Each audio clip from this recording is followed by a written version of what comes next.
Okay. Hello. Hello, how's it going? I have a keyboard. I am keyboard Chibi. Yo, it's me, keyboard Chibi. I'm keyboard Chibi Dio. Morty, I turned myself into a keyboard Chibi. Okay. God. It feels like it's been a while. It feels like it's been forever. I feel like I've been busy. Like, I feel like I've been at capacity, but also I haven't even, like, touched the game in a while anyway. Enough worrying about that. Let's just focus on getting this stuff done. Oh, you can even see my alt tapping on the keyboard. That's hilarious. Anyway, I'm just gonna be here in the corner, in my programming corner, totally not disturbing anyone. Anyway, items. We wanted to make items. And I wanted to make items inspired by Balatro's Jokers. And this hopefully is going to add more interesting stuff to the game. But I think there's a lot to work on for the implementation. So this might take a while, maybe multiple streams. I also have a collab stream later tonight with Amanda Splats, so there's that too. So we'll see how much we get done.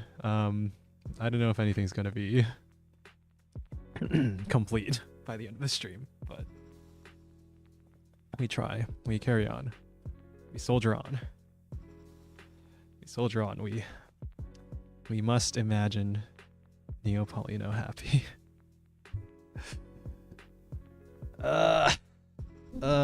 Maybe I shouldn't have put the subscriber number on the stream, because now I'm tempted to look at it and oh well.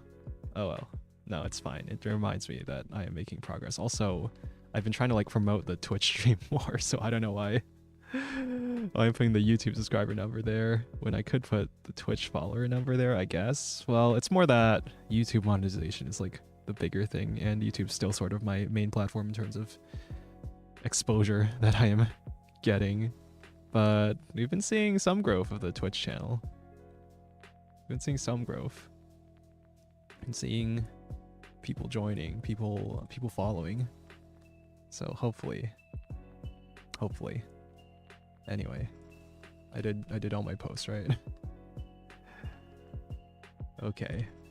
It is time to do stuff. Back to the grind. Hello, Shrekbeard7, if that is your real Twitch name. I'm here to make big number. We make a game about big numbers, and we play the game of social media and get big numbers. That's the goal here.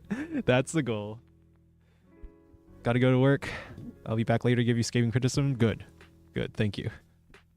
My punch is big number. Big number. Also good to see you all on Twitch. I know I made the post specifically asking for people to watch Twitch.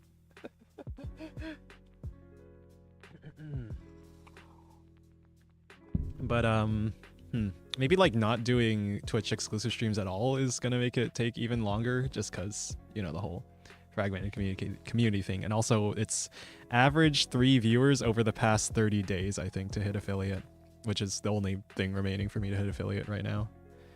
So I mean, obviously we've been well above that on the YouTube for quite a while now. But what's it? That number is being affected by, you know, my past streams on Twitch. Well, I guess. I don't know. I guess again, thinking about like, is it sort of splitting the community to be dual streaming at a stage like this? A Twitch gamer now, Fred Fake. I'm gonna keep dual streaming because I think there's, well, once I hit these monetization thresholds, like there's not really a downside sort of to be doing the dual streaming, to let people pick their preferred platform outside of like, I don't know, in theory, if your community is entirely on one platform, or if you stream exclusively on one platform. I've seen some streamers do like exclusive streams alternating between like YouTube and Twitch. Then potentially you're, you know, hurting yourself in the algorithm. But I think the way I'm seeing it is it's sort of spreading out the exposure that I'm getting over both platforms. I was able to hit affiliate, but I didn't press the affiliate button. Ah, neat. I guess that's one thing to be said of streaming exclusively on one platform as opposed to, I don't know, having a main audience watching you on YouTube and then deciding to watch on YouTube as opposed to the Twitch channel. Right. It's just like Kino Lime. For real. Yeah. Me, I don't have a day job right now, so it would really mean a lot for me to hit monetization thresholds. I know I already have a donation link and all, but like having it integrated in the platform just makes it way much easier.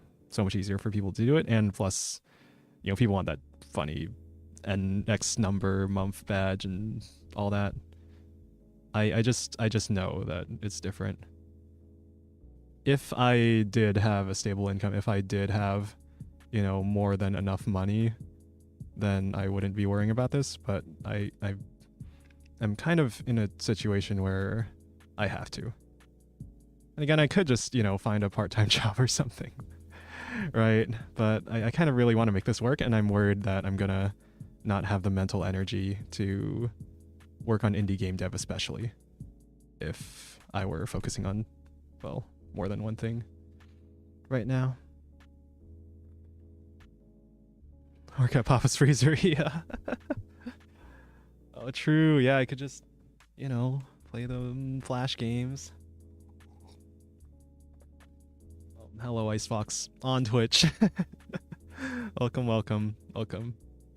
Good to see people here. I'm switching teams now. Screw you, YouTube.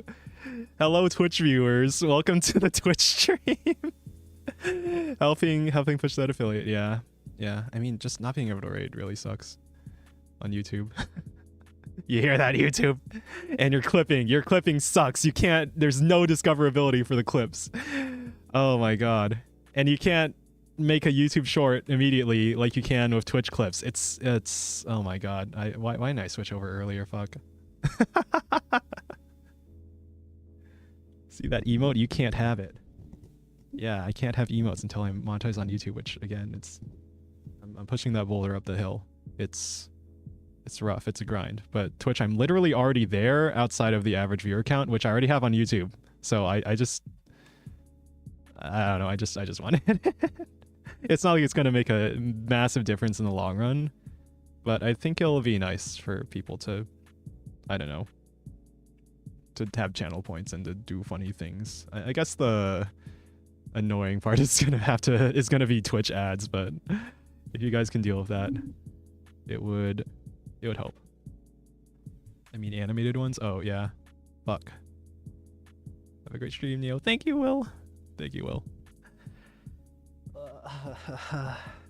It's good to see all of you here on Twitch instead of YouTube. Time to alienate all the potential YouTube viewers who would find this stream organically.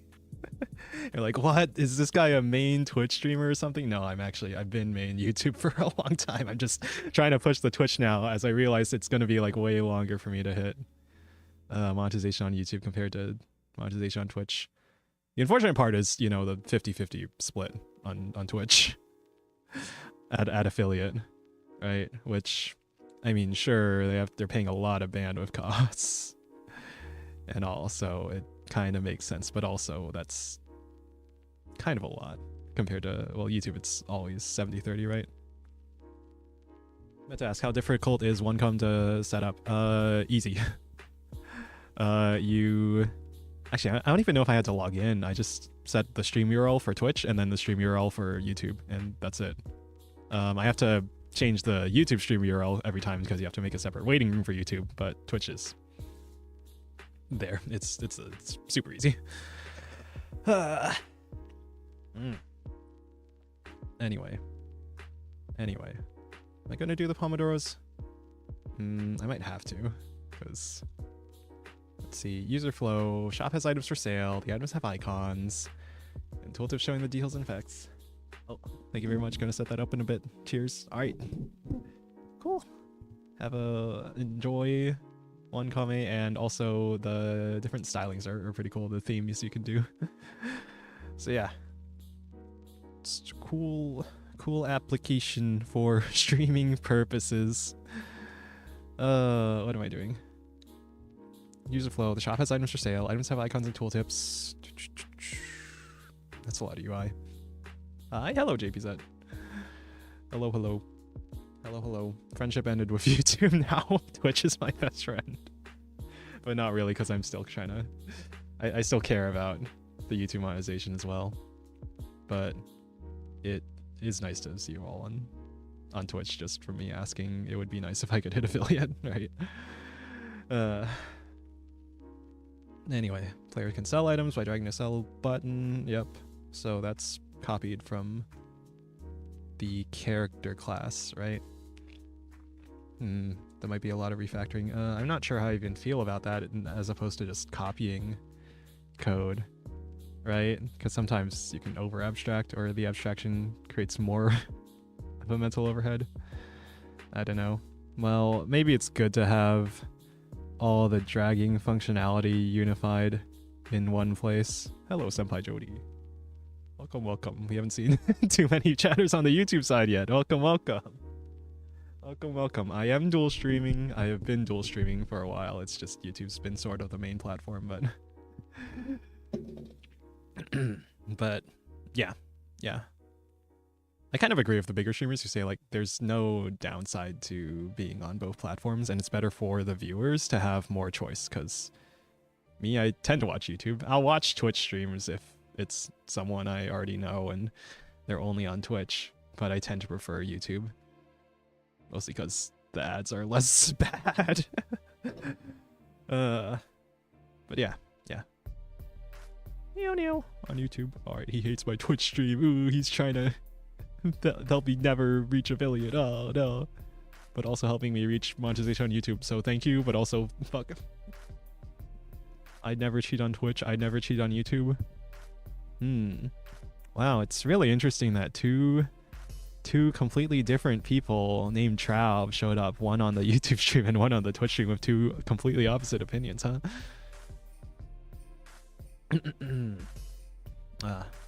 We sure are doing the Zatsu Don. Combat Manager. Load all the item effects. A doppelganger. Yeah, a doppelganger. A chicken and a fox. Huh. Huh, who knew? Who knew? Man. Maybe I do need to do more straight Zatsu streams. Or maybe this stream is just gonna be like 90% Zatsu, 10% me actually thinking and getting stuff done, and then we're never gonna get this game done in a reasonable amount of time, which I guess I wouldn't mind. But also, I've been thinking about, like, some streamers say that making it as a content creator, making it as a streamer is 10% skill and 90% luck. That if you want to, like, make it, you really need to just get lucky, and there's not much you can do. The way I'm thinking about it now is making a good video game is my chance to make my own luck. Right? If I can make a game that's addicting that streamers play, then I can make my own luck. That's what I see as, like, a real potential for getting me exposure that I can control with my own skills, with my own ability, with my own effort that I put in, and I guess understanding of how to make a good game. Right? So I think that's where my mind is.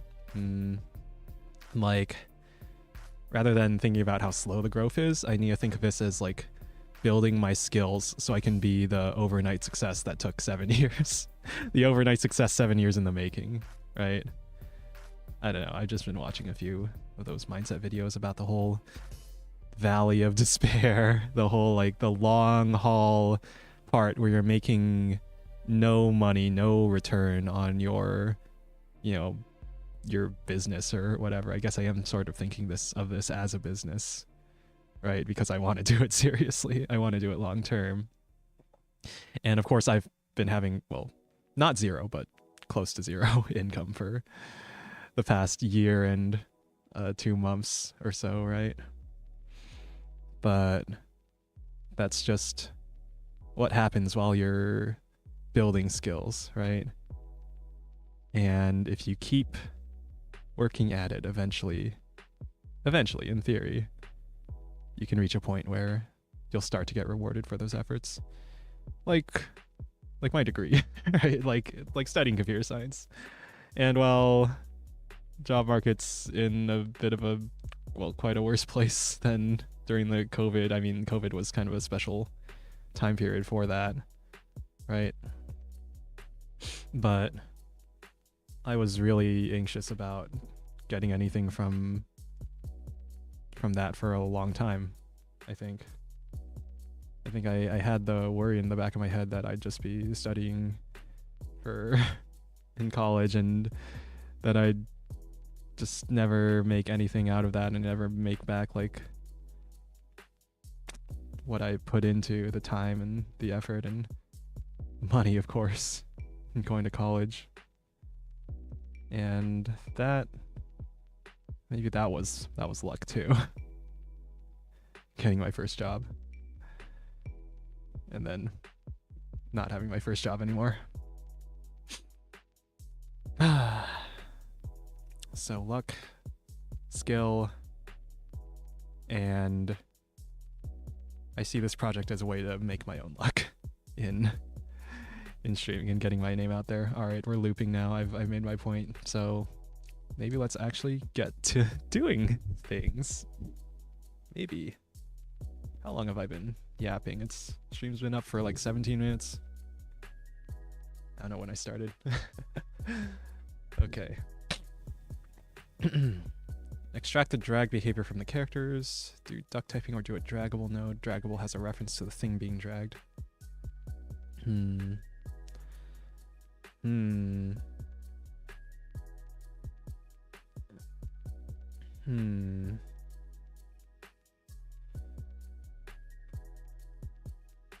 So maybe the drag has like signals. Draggable node has signals that we'd use to tell like the character class that it's being moved to a certain character slot. Is that how we do it? So what does this look like? We go to character, we got character, it's a node 2D, we have the select container, we have this thing, it doesn't have a script, but maybe this select container becomes the draggable class. And here we are refactoring this somewhat messy game jam code. But like all this drag logic?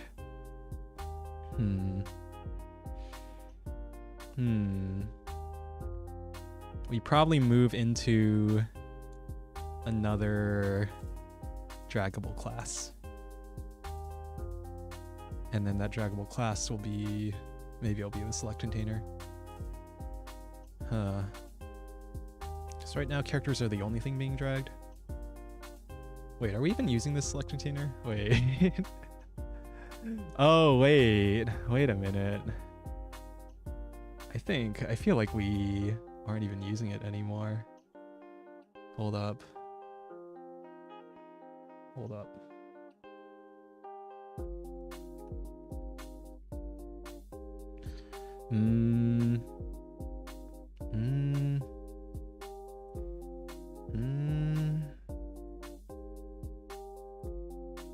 Wait a minute. Draggable. We do use it for the mouse cursor. We use it. Oh, it's this rect. Okay, so we are using it. Yes, we're using it. All right. But yeah, this code could be moved to a draggable class. Hello, Rez. How are you? I'm doing good. I'm trying to promote the Twitch stream a bit more. I am dual streaming. The Twitch link is in the YouTube description. Apparently, Twitch doesn't like it if it's the other way around, but I guess YouTube, I assume, doesn't care if I promote the Twitch stream on YouTube. But yeah, I'm trying to hit affiliate just to, I don't know. What's the word? Cover my bases? What's the word? Don't put all your eggs in one basket. To have a bit more multi-platform safety, I guess. Just in case YouTube wants to fuck me over. And if Twitch wants to fuck me over, then I have YouTube. So And if both platforms decide to fuck me over, then I don't know, make a big mess on Twitter or something. I'm just gonna beg for help from larger creators or something. I don't know. I don't know. Yeah. Kind of worry, like, it's in general, it's probably difficult to like move over from one platform to another in terms of moving your community over, right? Like, not everyone is the dedicated fan who actually wants to follow you wherever you go, right? Which, you know, I'm not saying that's wrong or anything. That just is how it is. You know, people will casually watch something. Maybe they don't care too much, and if it's not on their preferred platform, then they're not going to watch, right? So I see it as good for the viewers. I see it as good for my safety as a creator, having, you know, things spread out. And yeah, I'm looping on points. I feel like I'm looping on points, but that is I don't mind watching on either. That's good to hear. Yeah, honestly, I've gotten more and more used to Twitch. The only thing I really hate is pre-roll ads. That's what I really hate on Twitch, is pre-roll ads. So when I am forced to show ads on my Twitch stream, then I will try my best to keep the pre-rolls off. From my understanding, you need to show at least like 3 minutes of ads every hour or something, which that's ad time. That is probably also annoying for the viewers, but better than pre-rolls, I'd imagine. Thought of having to handle ads is why I haven't sent affiliate requests. Yeah, if you don't need it, then yeah, that's totally fine too. Yeah. At least you chose to to stream on Twitch instead of being kicked off of YouTube for suspected terrorism. Oh yeah. Yeah, one more reason why it's good for me to be on multiple platforms in case of, you know, something like that. So it seems like I'm good for now, but you know, you guys know what happened to Donna Darkstar FlaVR, right? She hit the monetization requirements on YouTube, and YouTube told her basically her account was flagged and there was nothing they were gonna do about it. They weren't actually gonna get a human to re-review the channel and then remove the flag, basically. And so she's been dual streaming, I think, but basically been trying to move over to Twitch. Me, I've just been frustrated at not being able to raid for so goddamn long that it's starting to really get to me. And as I found out last stream, that yes, it is in fact 1,000 subscribers before you can raid on YouTube. So that is quite the hurdle for a small streamer like me. Even with the help of, you know, streamers who are bigger than me, giving me raids and a bit more attention and stuff like that, it's still brutally difficult. This is like the soul crushing stuff that you know Pirate Software's talked about on, like, in terms of when talking about like indie dev, can be soul crushing and brutal, even if it is like your passion project or something.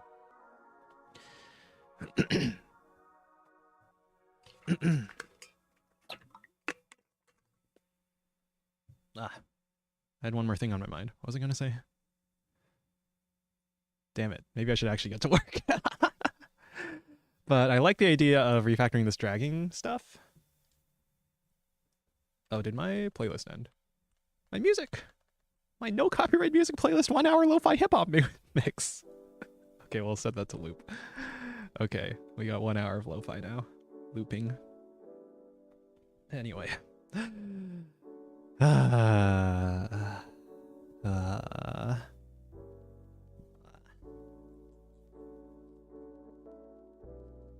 Anyway. This is time. It's time for me to work. I might do the Pomodoros again. I love talking to you, chat, but this requires a lot of my mental focus. Just saying. So, I still have the things up. Hell yeah, we do.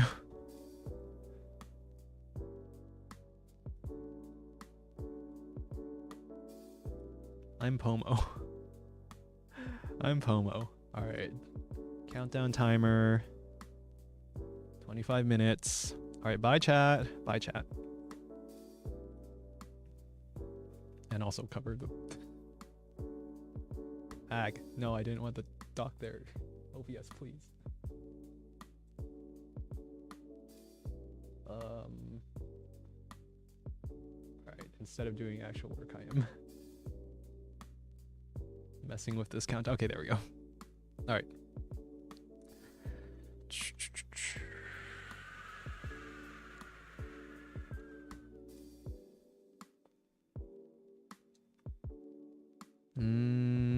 User flow, shop has items for sale, refactoring. This is what we wanted. Extract the drag behavior from the characters, so move it into this select container here.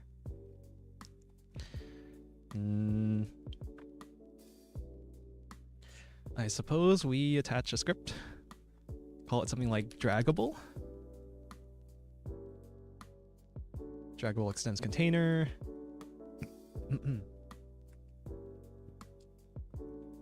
And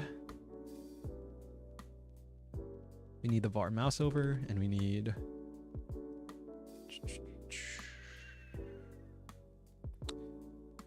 that's interesting.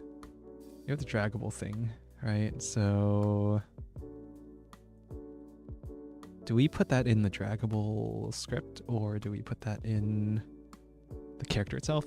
I think it's fine. Do it like this. This is now self because we are the container, and also self here. Mouse over becomes var mouse over is a bool. And then var draggable. We'll just move it here. And then signals. Signals. What's this gonna look like? Probably just like a mouse over changed.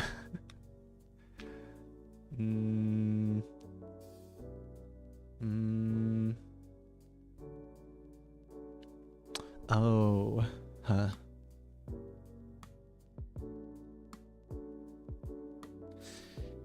So I think if not draggable, then we return. So just skip all the logic.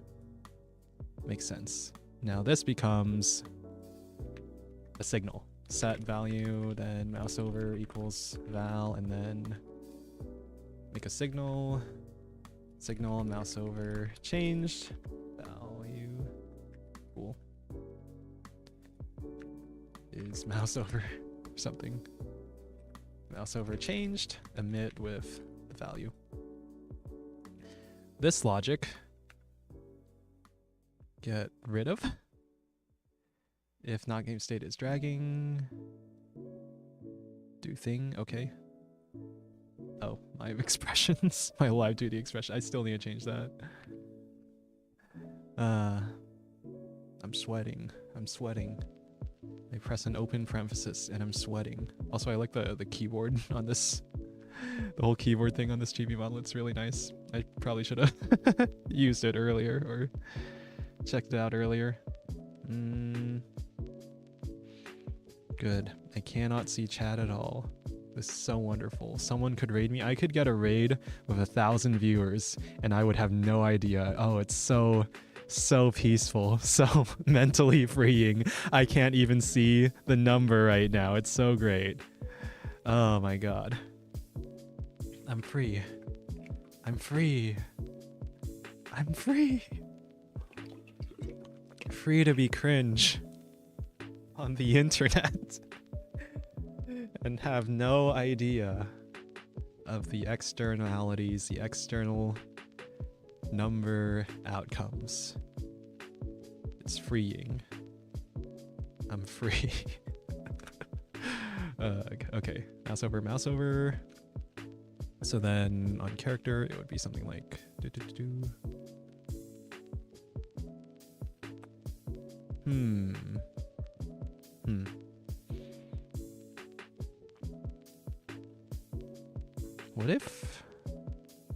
What if the whole visual was this child of the select container, and then we just change the select containers?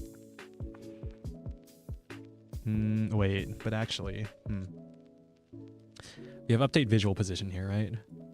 We're not dragging, and there's a current character slot, then we set the character's global position. Okay. Okay, we set our global position. Character. What if character needs to just be the control? No, we're trying to do composition over inheritance because it makes things a lot nicer. We have this drag script on the select container, and that drag script is gonna have signals, and those signals are gonna be what tells our character stuff, so that the drag container doesn't have to worry about what the character is doing. And then we can reuse it on items and stuff. But then we might want to refactor out the visual position stuff as well. Or you could just copy it. See, now I'm not in the game jam mindset anymore, right? The game jam mindset, just fuck it, we ball, write the code as soon as possible. Now I'm thinking about the long haul. Now I'm thinking about, is this architectural decision going to cause me more pain in the future? Or is the pain of me thinking about whether or not this is a good architectural decision causing me more pain than compared to just fuck it, we balling? The dilemma of software development. Man, I could have the world's most genius programmer in my chat right now and I would have no idea because I'm doing the Pomodoro. Wow, not looking at chat is great. I'm rambling so much. And I don't feel bad about it because I don't know whether or not chat is completely silent about it or not. It's freeing. It's nice. What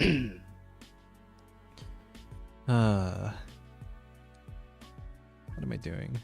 I've just been rambling about the Pomodoro. I'm like...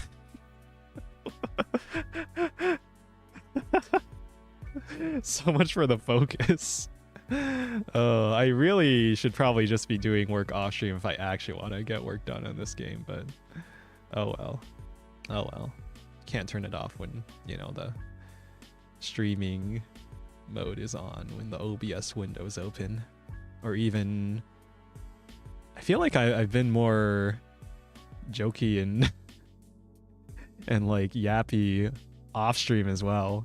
So I'm wondering if it's like I actually can turn it off, but like in a good way, and like this is just genuinely how I interact with other people now. Or in voice calls or whatever. For the better. Hopefully. Hopefully. Hopefully. I had one friend tell me that he thinks my communication's improved a lot since I started streaming. And I'd imagine so. I'd hope so. Considering, like, if you're streaming, you're practicing the yap skill for hours on end. For how many hours I've been doing this. And so I'd hope I've gotten better. But also, it's good to hear that from an outside perspective. And if you are one of those friends, don't dox me. That's my one request. If you're one of the people who know me IRL and know about this being my streaming journey, then just don't dox me. Just don't dox me.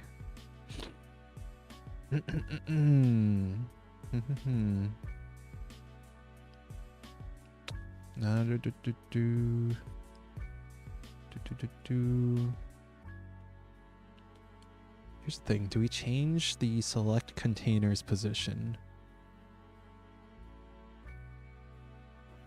Oh, right, I could extract so the whole visual position thing, I could extract that too, actually. That's probably better. The visual position just follows the position of either its parent or Well, just maybe like an export node that we set to for it to follow. Would that be a node 2D then? Probably. Probably should be. Which creates a little awkwardness combining node 2Ds and these controls, right? That's what caused our like overlap hell. Our like UI overlapping hell. What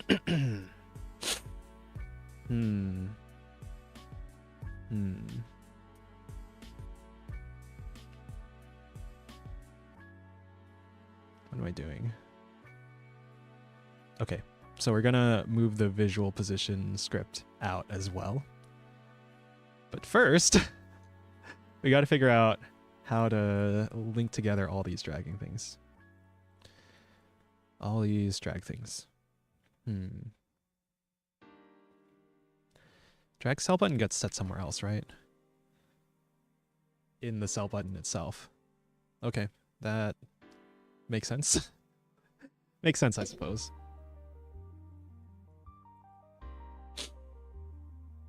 So now it'll be something like in ready, we have a reference to the select container. This is now draggable. Also, this needs a class name, draggable.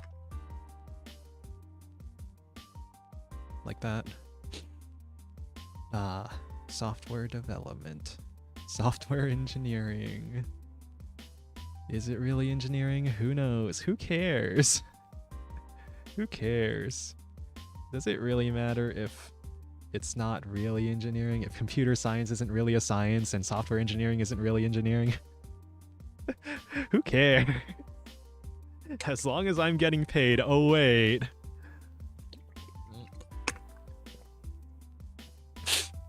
Oh, wait.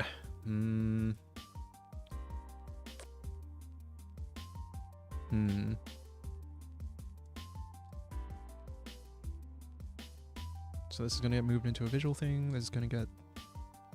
It's going to stay in character, I suppose. Staying in character.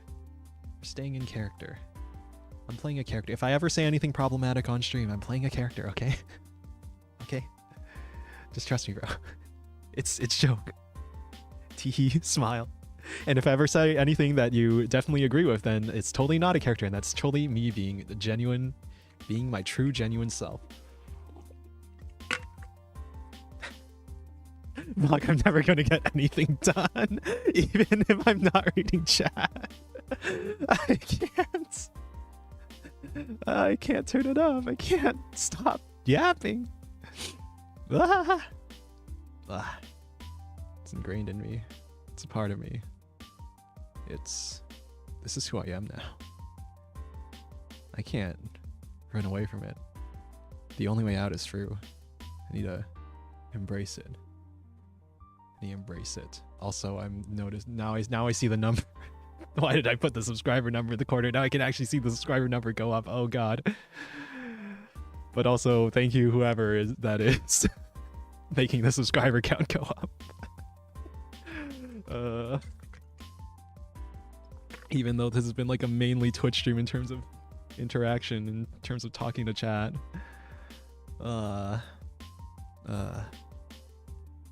Your subscription gets me one number closer to actually being able to make money off of YouTube. Well, directly from YouTube, as opposed to from generous donations from viewers like you. Thank you. The Neopolino stream is sponsored by viewers like you. Thank you. And no one else. And no one else.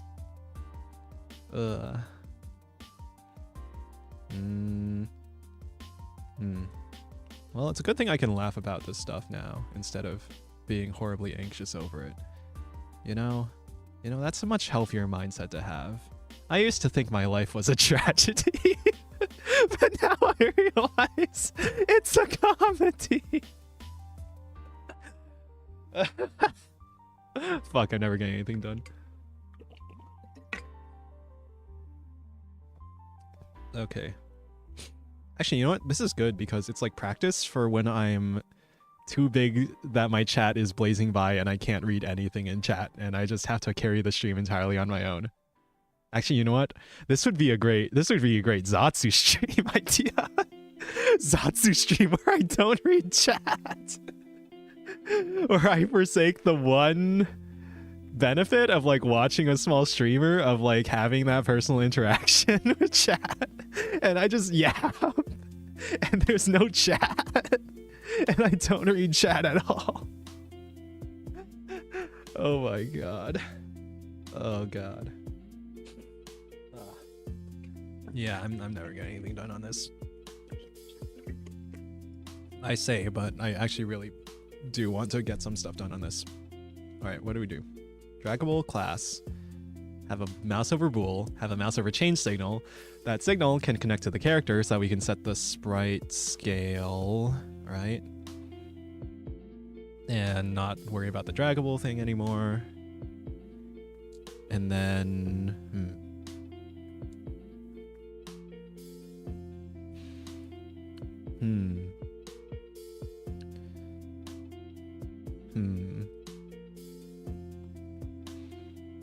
Okay.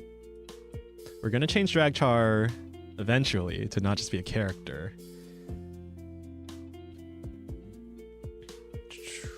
But what I want is actually export var drag item untyped. That's right.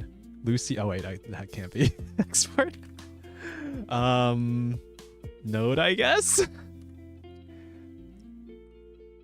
This is a node. All right, this is a node. The drag item is the character. And the reason we're doing node being loosey-goosey with the super classes, but technically still having a type, is so that this draggable can reference something else. And then in game state, actually, well, you might keep it named drag char just because I'm lazy, but in the future I want this to be like a character or an item or something else, right? And then maybe stuff like cell value will be in with duck typing. So then stuff like this gets set.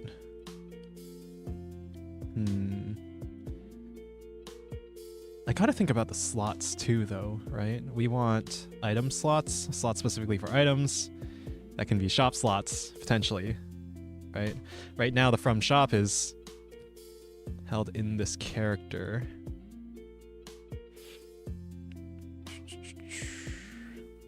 Look how little typing I've been doing. This is what software development really is. It's like 90% thinking, 10% typing.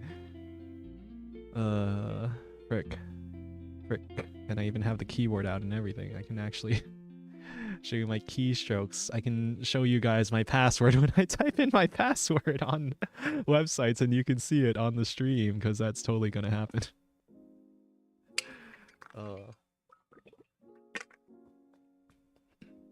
No, just kidding. I use a password manager. It's gonna be like a 2-factor authentication code at most that changes in like 15 seconds.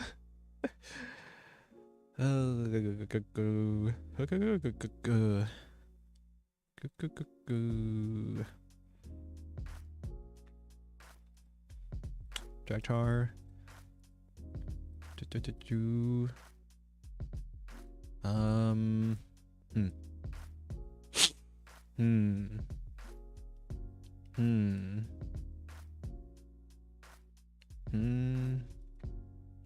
This can be in the thing.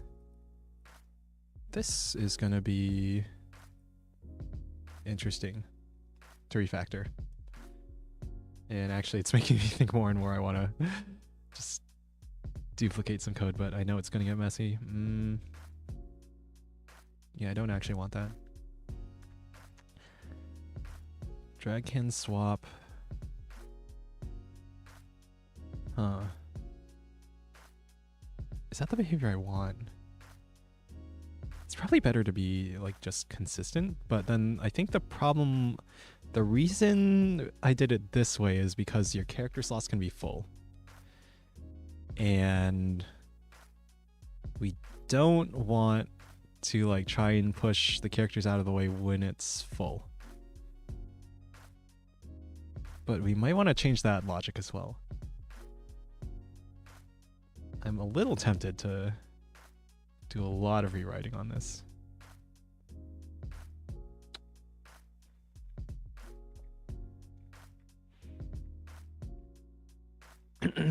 Or really just work it out in Paint or something. So we have slots, we have draggables, and then we have the actual underlying things being dragged. Those can have a sell value, those can have like a draggable type. It can be like a character or an item, right? Or am I overthinking this and I should just go fuck it, weave all and make some messy ass code? We'll have characters, we'll have items, potentially character items as well. Items that go on characters. What am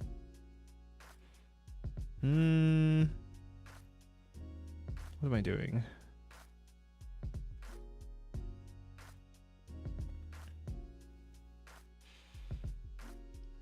So we have the original character slot, we have the end character slot. Like again, our other option is just duplicate shit. Duplicate shit. Which, how bad would that really be, right? How bad would that really be?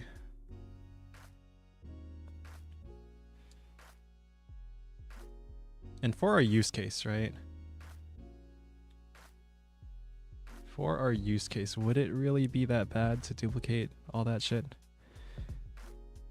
If we can have characters, items, potentially character items, then it would make it more of a pain in the ass to implement character items if we don't have a sort of draggables everything framework. I think I'll feel better about the code long term if we do this whole draggable thing and sort of abstract it out, but I don't know. I don't know.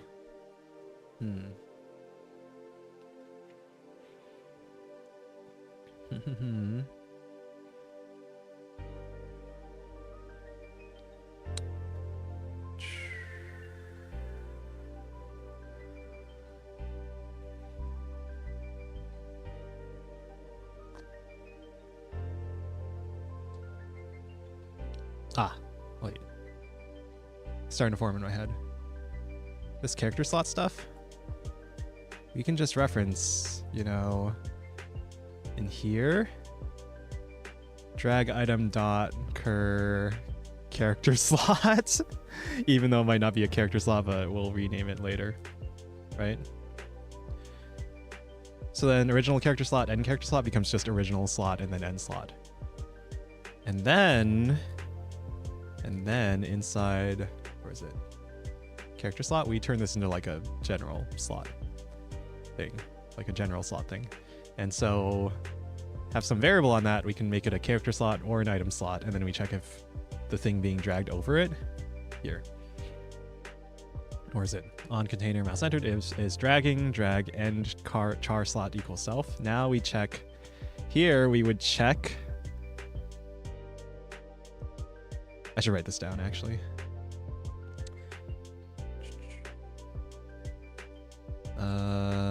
Here. Yeah, implementation notes v2. Character underscore slot.gd. Here we go. We're typing, except we're typing freaking notes.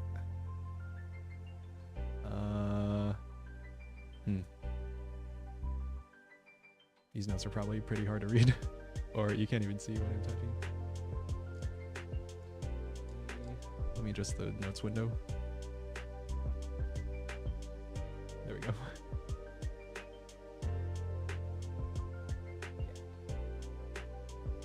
Alright, character slot GD is we check if the drag thing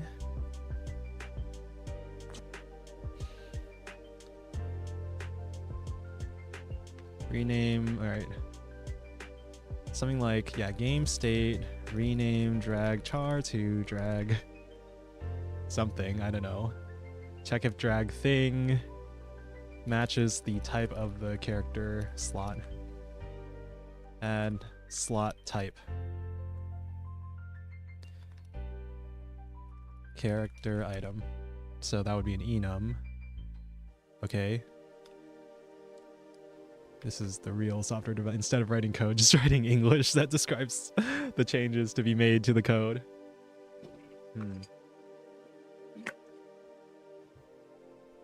Rename to slot instead of character slot. Rename Pomodoro time's over. Hi chat. How is the rambling? How is the rambling? the Neo not looking at chat rambling. Also this, damn it, this freaking OBS doc. It's being annoying. Okay. Okay. What the dog doing? Hi, Arrows. I'm gonna say good luck, going to bed. Alright, thank you, Impossible. Oh gee, it's a silly voice guy. Hi. Hi, Joseph the Third. I'm watching on Twitch.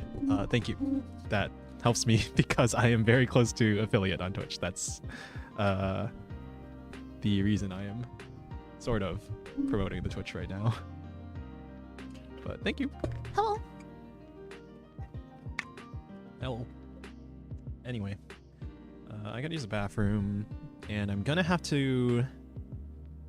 Well, I have the collab scheduled with Amanda at 4 p.m. PST / 7 p.m. EST. So I'll probably, I don't know if I'll end stream actually. I'll probably just like start working on the thumbnail on stream or something, and then make the stream slot, and then we'll switch over. Still pushing that rock. Yup, you can see it in the corner right there. Yeah, that's the YouTube subscriber count. That is what I'm pushing. Also, maybe I should shout out the people who are actually following me on Twitch. Thank you. Broline followed me on Twitch yesterday. Ledger Bear, Series Love, Traub, Scopeless One. Thank you for the Twitch follows. Yeah. What am I doing? What am I doing? I'm still forming the plan in my head because this is going to be a lot of refactoring, I think. Well, I say a lot, but it'll probably seem like really obvious once I have everything typed out. It's just been a while since I've touched this code base, so I'm just gonna leave the timer off and work on the plan. Work on the plan right now. And you can talk to me if you want, chat. I appreciate you. I appreciate your existence. Rename the drag chart to drag question mark. Do we call it item? What do we name this? Here we are at the hard part of computer science, naming things. Well, one of the hard problems of computer science. What's a plan? What's a plan, boss? I'm rewriting a lot of code for the future. This is for the future. This is for my sanity in implementing future things, and also having a clean code base, because I think I would go insane if it got a little too messy. For 2077. In 2077, in Night City, what makes you a criminal? Getting cocked.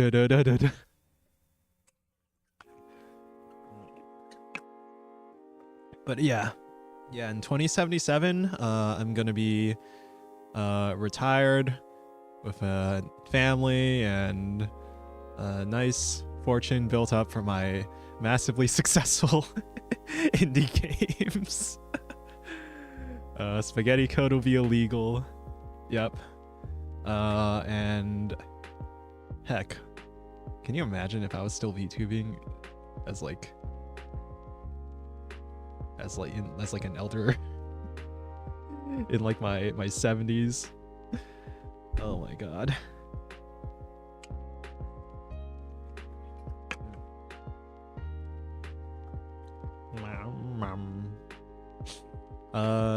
Hey, can anyone help me with the hard part of computer science naming things?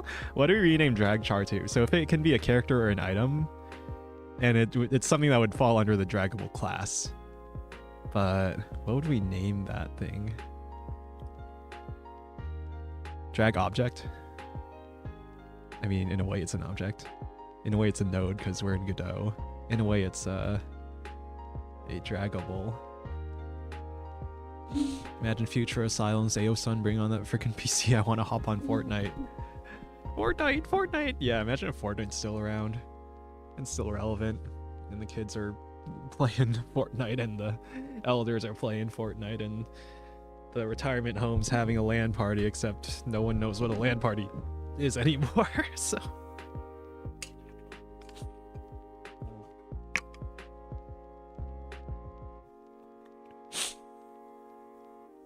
I'm just gonna name it drag object. That's probably a better name. Rename .x char slot to x slot. Rename character slot to slot. Add the slot type, character or item. That'll just be an enum. Check if the drag thing matches the type of the character item slot.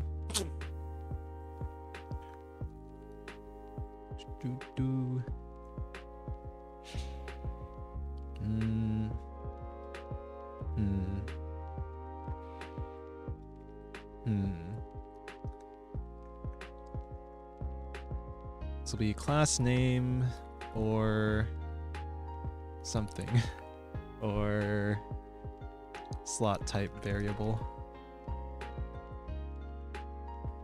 Rename this to slot. Kids nowadays are playing Super Mario 64 still. That's good to hear. The kids are still playing games without yellow paint everywhere. Games that respect your ability to think for yourself and find things on your own. Oh boy.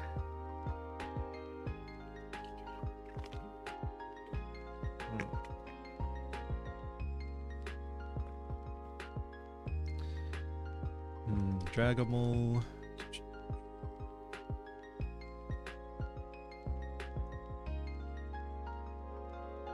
Logic mostly copied from character GD.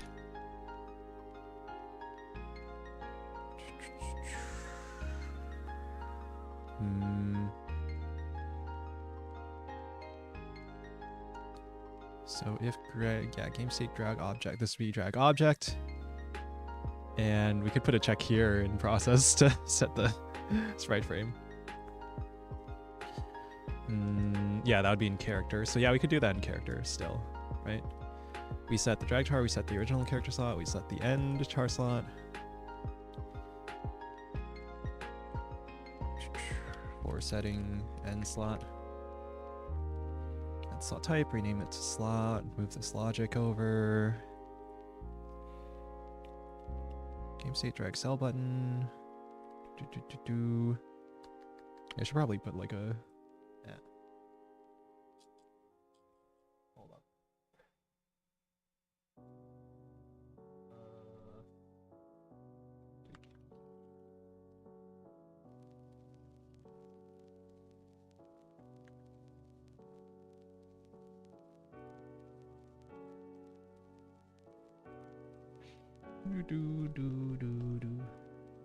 Oh no, if else. Hello, Cielo.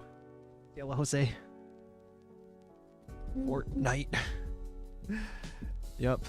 Video games sure are if else. I mean, it's maybe a little messy. Oh, what's really messy is just all the drag logic being inside the character class. But, you know, game jam and all. Game jam. I'm trying to not pull a Balatro and have all item logic inside of a massive if-else statement chain. That's what Godot signals are for, actually. Yeah, Dairy Dev 1. Oh yeah, come back in like a year. This project will be a fucking mess. It'll just be filled with massive if-else statements. At least it's a small 2D game, so you know we probably aren't going to get horrible performance issues like in Yandere Sim, but you never know. Also really funny that Mi-side got so popular, and it's in a way somewhat similar thematically to something like Yandere Sim. But probably closer to DDLC, I guess. Now model a toothbrush with thousands of polygons. That's bad. All of Undertale's text is in one big switch case. Hello, stamps. Yeah, I heard about that. Although, that might have been like a Game Maker decompilation thing. Was it? Was it? I don't actually know. I'm not too familiar with Game Maker, but I remember hearing something about that. That like, or actually, it's only a huge F statement because this was a Game Maker decompilation, and it wasn't actually that in the source code. Potentially, maybe. I don't actually know. I don't actually know. I'm spreading misinformation on the internet because I love to do that. Because that is how the spread of information works on the internet.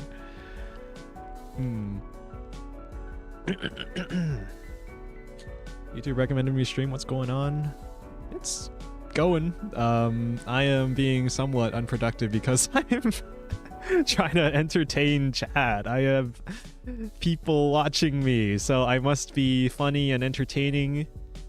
But it's not like it's a bad thing or anything. Like that's just what streaming is, right? That's showbiz, baby. But also, like, it's fun.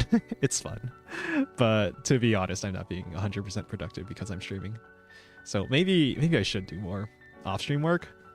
But I also really want to do the work on stream because I know it's, you know, good for just getting my name out there, right? Trying to be a content creator plus indie game dev. Right, so maybe this is being slightly less efficient on the indie game dev side, but it is being doubly effective because it is also benefiting the content creation side of it, right? You just want us to distract you. We are the product. Yeah, you guys are the product. I'm selling you to advertisers. And also, I'm the product, and you guys are paying with your attention. Except indirectly because it's the advertisers who, well, not right now, but potentially will be paying me in the future for your attention. You know, it's just how things are. This is just how this works. It's just how this silly little economic system that allows for content creators to make a living online works. This stream was sponsored by no one. By viewers like you. Thank you. By me. By Kuroko, by Kuro Company, because I'm the unpaid intern at Kuro Company and I am not being compensated for my work. But it's okay because I'm building skills and that will hopefully allow me to make something in the future. Like make this game and sell it as a product. Hopefully.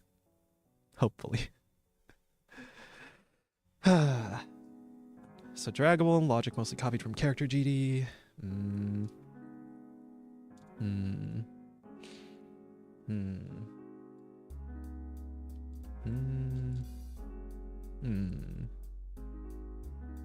I guess the other way to think of it, right? If I'm coding on stream but also trying to be entertaining, is that I'm grinding two skills at once.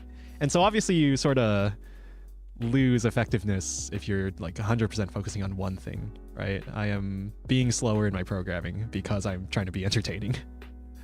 But I am also grinding the skill of being entertaining at the same time, right? So it's not all bad. It's just you are splitting up that XP gain. If I'm going to make my life like a video game, my life is like a video game something. If I'm gonna do the video game analogy to, I don't know, learning skills in real life. No matter what you think of that, I mean, it's like kind of funny. Also maybe kind of useful to frame things that way.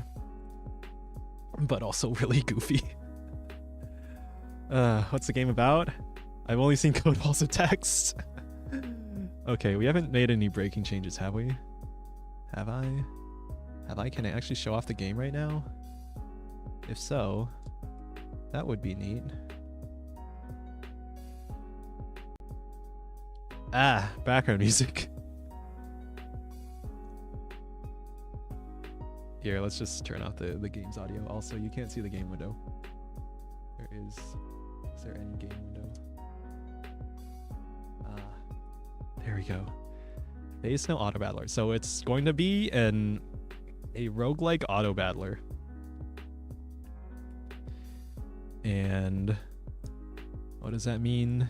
It means you make a team and you fight enemies, and you grow stronger, and you gain interest. So I know most auto battlers are like PvP, but I'm trying to take more inspiration from like roguelike games.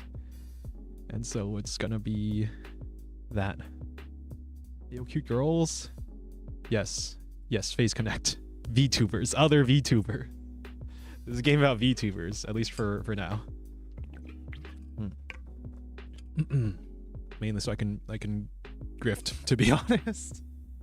To be honest. I don't think this game would be getting as much attention if it wasn't a Phase Connect fan game. But that is just sort of the reality of things. And I'm also a fan of Phase Connect, so it's not all bad. Right. With these enemies, you probably want the scaling. Yeah, look at that scaling. Look at that damage. Yeah, so much more effective on these longer fights.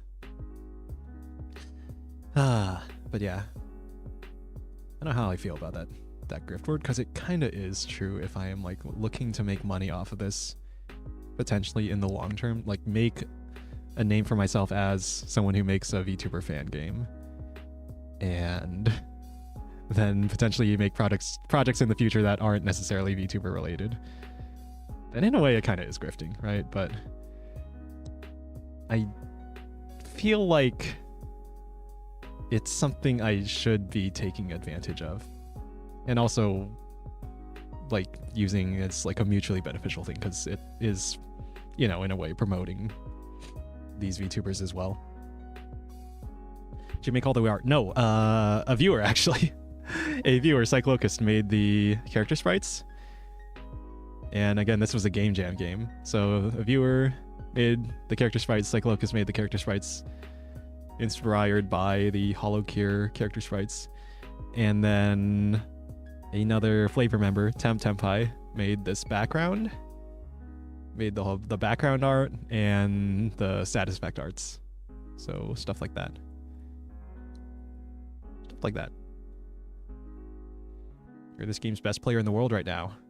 Well, you can be an even better player in the world because you can play this game right now, or at least the Game Jam +1 bug fix release of the game. Also, I don't have enough encounters, so the enemies don't scale or anything. But we'll get there. But yeah, you can be a better player. And eventually I'll add in more like difficulty systems and stuff, but first we need systems for variance in strategy. And then we can tweak the challenge and come up with more interesting, unique enemy encounters. Neat game though. Thank you. Hope you enjoy. Anyway, I was talking about grifting a bit. So I'm putting a timestamp about me talking about grifting. I mean, can you even call it grifting if I haven't made any money off of this yet? I know, eventually, potentially, in the future, if I, like, I don't know. Is it weird of me to think of this as, like, I could make a name for myself by making a fan game? As a fan of these VTubers, right? And then turn that into a career, hopefully. Right? That's not like... I'm not doing anything horribly wrong, am I? I'd hope not. I don't know, if you think I'm doing something horribly wrong, then I would be receptive to feedback if people genuinely do think my plan or idea of this is grifting or whatever, but I'd like to think of it as more mutually beneficial. That's not weird? Okay. Thank you for reassuring me. If you need art for portraits, maybe I can help. Yeah, I'd be very grateful to receive art for this. As long as you're okay with it potentially being used in a commercial setting. And also for code too. I had someone ask. The game's open source right now. It's on GitHub right now. You can look at the source code. It's linked on the itch.io game page. But I also am still planning potentially to have this become a commercial project at some point in the future. So I am open to code contributions as long as you are okay with that. As long as you're okay with that. Free promo for me, I wouldn't have any problem. Oh yeah. I would. Any art I receive, I will credit. I will definitely credit. You get paid in exposure. Anyway, I need to use the bathroom. I'm gonna BRB and also keep an eye on the time. Just because I know I'm gonna have a collab later. If it's commercial, just make sure you get any permission you need. Yes, that's a big question, right? In my mind, is here's the vision at least, right? You know, this is all future plans that could be subject to falling apart at any time, right? Here's the vision, right? Make an addicting game that's highly replayable and get streamers to play it so it spreads around like the VTubing community at least and potentially outside the VTubing community. Get enough attention to it. Go to Phase Connect, like the company directly, and negotiate a licensing deal so that I can use their talents or IP in a commercial product and sell that commercial product. And if things go well, then I make an official paid fan game of Phase Connect and sell it. If things don't go well, I just strip all the Phase Connect assets and make it my own game. Make it my own original game. Maybe even with like indie VTubers that agree to be in it. Something like that. You said it's a fan game, so make sure the people are right with it. Yeah. I know Hololive's been doing like the Holo Indie project, right? And being okay with commercial fan games basically through that, as long as they approve it and all, right? Something like that happened to an MLP fighting game. Which part? The removing the MLP IP from the game, or the getting an officially licensed deal with MLP? Ended up being with original characters in the end. Yeah, for Hasbro, for like a large company, that kind of makes sense to me. For VTubers, I'm kind of expecting them to be more receptive to things like that, especially with how Hololive is doing it with like Holo Indie. But, you know, we'll see what happens. I have no idea what's going to happen with that. Them fighting hurts. Ah, yeah, I've heard of it. Okay. I'm gonna use the bathroom. Please enjoy the background music and the icon of Sisyphus Neo pushing the boulder up the hill in the corner and the lo-fi BGM. Okay, BRB.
sleeping. I was something in. I was getting some water, drinking some water, and pissing. I was pissing. Okay. What am I doing? What are we doing? What are we doing, chat? All right, we figured out naming things, one of the hard problems of computer science. We're gonna name this the drag object instead of drag char. Gonna rename this to slot, just slot instead of char slot. Morning, good morning. I haven't had caffeine today, and yet I feel awake, but also like kind of tired at the same time. Energized, and yet there's like a tiredness somewhere. I feel like my body is wanting for a nap. But I'll probably just go to bed early tonight after streaming with Amanda Splatch. But first, let's get some stuff done. Let's get some work done. Yeah, maybe actually having the subscriber count in the corner is gonna be good for my mental, because it reminds me that I am making progress in terms of, well, YouTube, I suppose. But again, I am trying to reach Twitch affiliate, just so that I have multiple safety between like multiple platforms. So I would appreciate if you could help me reach 3 average viewers on the Twitch stream. Hello, Felix Valenti. Hello, hello. Hello, how's it going? I've been trying to pay more attention to potentially clippable moments and timestamp them myself, because I know if no one else got my back, I got my back. And if I just get more used to clipping myself, then it'll be fine. Surely. Hopefully. Hopefully.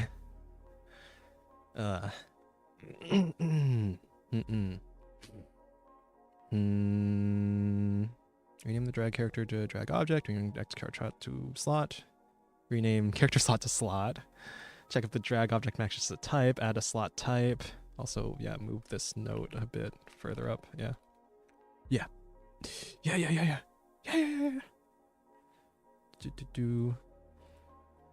I guess that potentially adds awkwardness if I am, intentionally trying to do ad breaks to prevent pre-rolls on Twitch, or maybe I just say fuck it and just not worry about showing ads on Twitch, and then let the pre-rolls happen, and then totally cripple my growth on Twitch at the expense of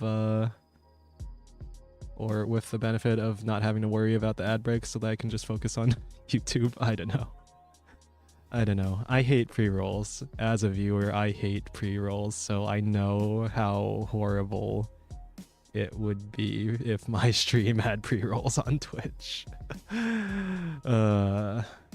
Which, honestly, might even be an argument to just not go for affiliate on Twitch if you're small, and just focus straight up on pure growth and not worry about that. But maybe that also matters for growth, is just seeming like a legit streamer in a community with people with subscriber badges and shit, and throwing bits at you and throwing pennies at you. I suppose that is one benefit of platforms using funny play money, right, instead of actual dollars and cents donations, is that you can throw pennies at streamers and not have it just get eaten by the transaction fees, right? Due to the way payment processors take everything. They take everything from us. Any of you seen that video talking about like, what was it? Like financial company, like credit card companies in general, and how basically the people who are struggling with debt are subsidizing free hotels and luxury shit for the wealthy 1% who use like super premium credit cards. It's fucked up. It's fucked up. I'm like against money going to the middleman on principle, which is I've talked about this before on like a number of streams, but like, okay, so right now, or even for the future, right? Throne cash gifts don't take any fees. Amazingly. Throne crowdfunded gifts take like, I don't know if it's 10 or 20% or something. I think it's like 10% because it like increases the amount of the gift that the sender has to pay. But Throne cash gifts aren't taking any cut, surprisingly. I don't know if they're offsetting it by just, I don't know, money they're making elsewhere from like deals with Amazon or whatever. But if you want as little money going to middlemen as possible, Throne cash gifts are the best way to support me right now. And then Stream Elements has a fixed transaction fee of like 29 cents or something, plus about 3%, which again is going to be less than either YouTube or Twitch would take.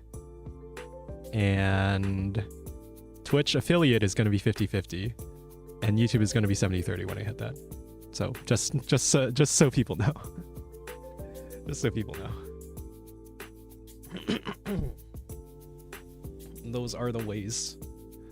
Sorry, I didn't mean to turn this into like an ad for for throwing me money that I don't actually need right now, because what I really care about is the long-term health of this channel. It's like long-term growth and like long-term being able to support myself off of this. So those exist. I don't have money, if I can send you some CO2. Yeah, don't feel obligated to tip your streamer to give me anything for this, right? What I care about is the long-term growth of this channel, the long-term growth of my skills, of me as a person. And again, it's if you want to and you are able to, right? If you are struggling in college, if you're struggling with debt, if you are not in a financially well-off situation where you would feel safe, you know, donating money to anything really, then don't feel obligated. Don't feel bad. Don't feel bad. Art. There's a tweet from Hakita in response to a video of someone pirating over Ultra Kill, and he's the developer of Ultra Kill, and he was like, his take was basically culture should not be limited to only those who have money, or something like that. I'm paraphrasing. That basically, if you are, especially in today's like social media age, right? If you are, say, pirating a game or something, or in this case, not exactly the same, but like watching a streamer and for free, which, you know, most people are. Most people watch this stuff for free. You are still helping out. You're still benefiting. You can still promote the game with word of mouth in the case of like if you pirated any game or whatever, right? Right?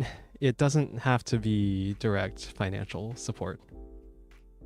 If you're watching the stream and increasing my average view duration, then that is beneficial in the algorithm. It's going to show the stream to more people.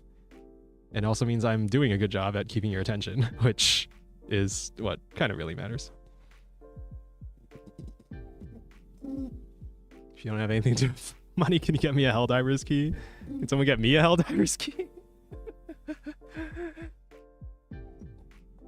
No, don't actually. But yeah, don't worry about it. Don't worry about it. I'm fine. I'm fine. I have carefully analyzed the situation, and I am going to be fine. At least for now. As long as I am growing and building skills and, you know, hopefully getting better at this whole streaming, content creation, and game dev thing. Hopefully. Hopefully. Barring anything horrible happening. God forbid. Share for the Steam family thing? Oh, speaking of, I think I was going to join a Steam family thing But I don't think we have slots for that. I don't know if they have Helldivers, but anyway, we'll see. We'll see. Also, yeah, I still haven't played Helldivers. Well, Helldivers 2. Or the original, for that matter, but Helldivers 2 is the one anyone cares about now, right? But it looks cool. Looks like a fun, good game made by a team that is, you know, somewhere below AAA, but still making a really good game. Something like that. But I have not played it. I used to be into Deep Rock Galactic for a lot. I played it like a good 800, 900 hours, I think. Or it might have been less. It might have been more like 600, 700. But yeah, I do like my co-op games. I just don't have friend groups that play the games though. That's the tricky part. Everyone's busy. Everyone's busy. So character slots, draggables. Is that it? Is that all? Hold on. Let's read over this code. Okay. On release. Do this. Drag in char slot. So we do drag end slot and then oh, the merging. How are we gonna deal with that? What do you play? What have I been playing recently? Off stream. A lot of Killing Floor 2 and a lot of Brotato. Those are like my chill out games now. And then on stream. Oh god, when's the last time I played a game on stream? Oh, it feels like it's been so long since I've been, you know, coding this game. I still want to finish Ultra Kill. I still want to finish that Super Mario 64 Half-Life movement mod, but also I want to play the like the gore mod for Super Mario 64. That looks funny. I want to finish Donkey Kong 64. And did I already mention Ultra Kill? I was replaying on Brutal. It was the Brutal playthrough that I wanted to keep going with. And maybe just some Killing Floor 2 on stream. I don't know. Seems like a good game to yap to, shoot Zeds. Shooty dudes. I never got into Call of Duty Zombies, surprisingly. Or, well, Call of Duty in general.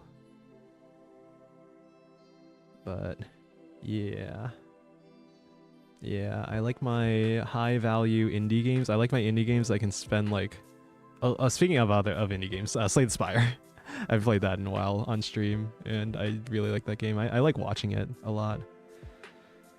I watch a lot of content creators play Slay the Spire, which is part of the reason why I'm trying to make this game something that is going to be fun to watch as well as to play. That streamers are going to like. Have you added Sex 2 to the game yet? Stay tuned for the Sex update coming 2077. This is not a real announcement. I mean, we got merging in a way. If you think really hard about it, then maybe that's like sex, and it's already in the game. Do you like any Minecraft likes? Minecraft likes? Like open world, sandboxy kind of games? I've played Terraria a few times. I never really got into it. I played Minecraft a few times. I feel like I never really got into Minecraft either, actually. Funnily enough, I played it like a decent amount. I can't really think of like open world sort of creative building games that I'm really into. Every time I play like, well, it's not exactly like Minecraft, but every time I play like a Zachtronics game or certain types of puzzle games, I'm like, this mental energy, I could literally be programming right now. And it would basically be the same difficulty and in a similar type of task. Right? So sometimes I feel that way with certain types of puzzle games. I like the ideas of like those games existing. And I like that, but I think I don't like coding enough to have the mental energy to do it for more than like something productive. Factorio. I have never played Factorio. I have lots of people I know have gotten into Factorio. And something tells me I should maybe not get into it unless I end up streaming it a lot or something. I don't know. Remember those survival Minecraft clones that try to use the block-based mining but with realistic graphics?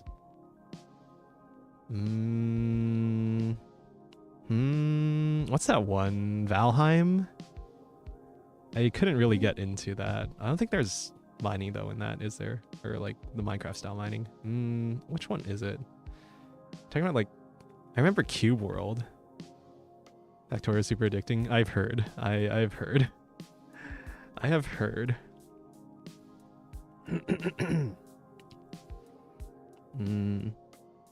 Unturned. Unturned, my beloved.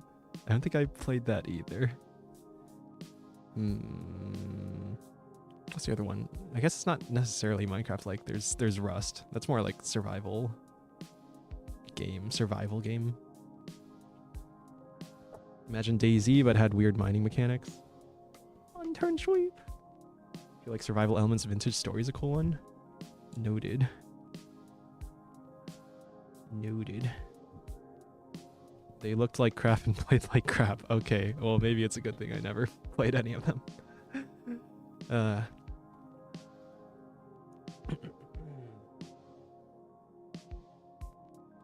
Tried any visual novels? I have read Kadoa Shoujo to completion. That was a long time ago, actually. I have read Sayo no Uta in Japanese to completion. I have not finished a handful of other visual novels. One of them is Nekopara. I never finished that.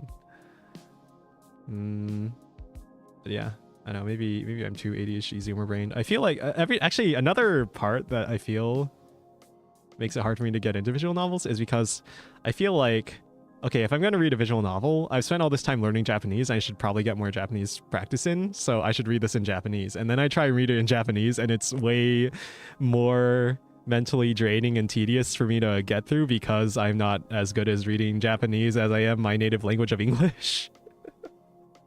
And so I end up dropping it. Which is, I guess it's part of the reason I like Sayo no Uta was how short it was, that I could get through it, even reading really slowly in Japanese and having to look up every single word. Any type moon. I tried to get into Fate because I always hear, oh, you gotta read the visual novel, oh, you gotta read the visual novel, not the anime. Also, hello, Amanda Sleds. Hard at work? More like hardly working. More like working hard at entertaining chat rather than working hard at, at actually implementing the thing. Like, I swear, I'm probably working at like 33% the speed I would be, or yeah, like, yeah, I'm working at like 1/3 the speed I would be if I wasn't trying to be entertaining at all. But right now, it's kind of like my priority is it being entertaining over actually getting work done here. I don't know. But yeah, I tried getting into Fate Stay Night, the OG. And I forget where, but I dropped it pretty early on. Again, probably because I was trying to read it in Japanese and having to look up every word gets a little tedious. Only read a fan fiction. If you want weird VN, try Wonderful Every Day. I read it while sick. I feel like I got a mental illness from it. Good shit. I've heard many things about that. Tsubahidi, right? Do what you need to do. See you in a couple hours. Yeah, thank you. Thanks for showing up. And yeah, I'll see you on for the collab stream in a few hours. I'll try and be ready at least like 30 minutes before probably, which means the stream will probably end by then, hopefully, maybe. We'll see. I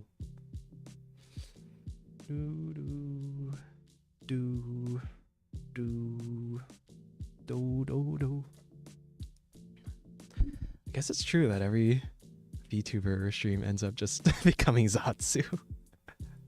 Right? When you have enough people in chat to talk to and enough things to talk about yourself. That really is sort of the essence of it. That's the bread and butter of it, right? Right? That's what people say. The bread and butter. the yapping, the yappage. They're here for the yapping. We are here for yapping, to yap at each other. Yapping, good for the soul. Hello, Inked Renegade. Hello, Ren. I saw your cover on YouTube Shorts. It was good.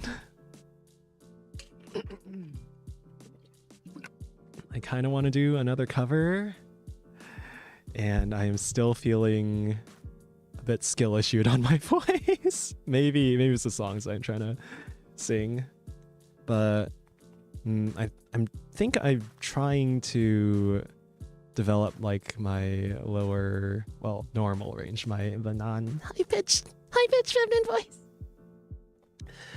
the normal male singing range that I should probably be developing more.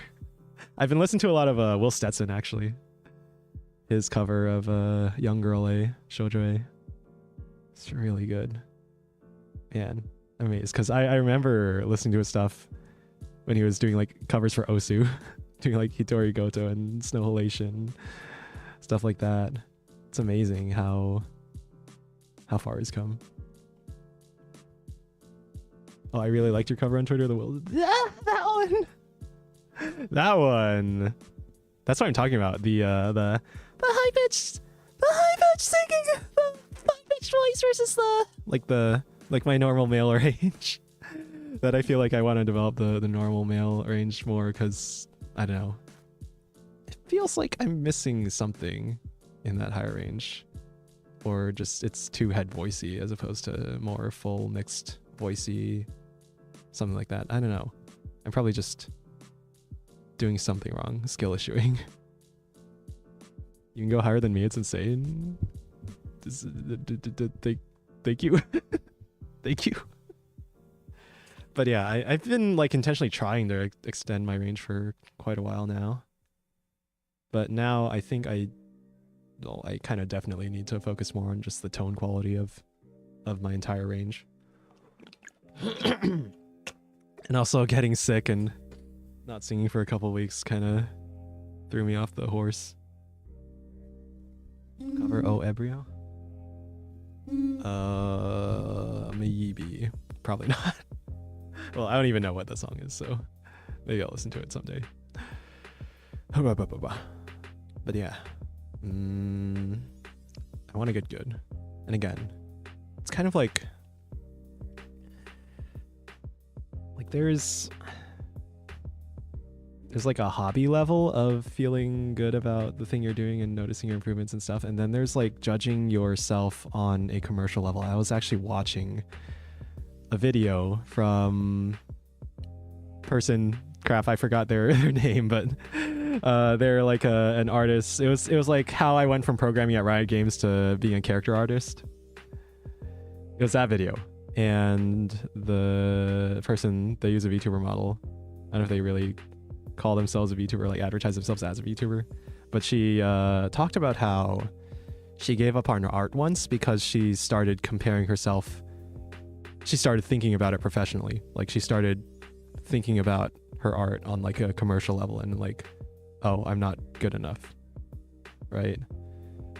And I wonder if that's where I'm like in that weird between hobby but like wanting to be commercially successful with it, with singing, and realizing that I'm not at that level.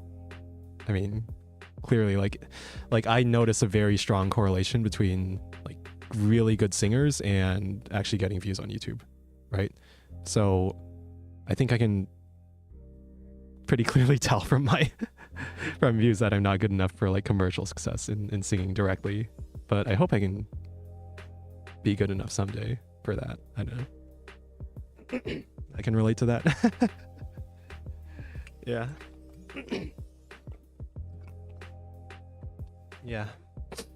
I guess the other thing I think about is like there is, again, this is going to like hobby versus commercial success mindset, or like commercial trying to make it as a business or as a commercial thing mindset, is getting constructive feedback. And I kind of feel like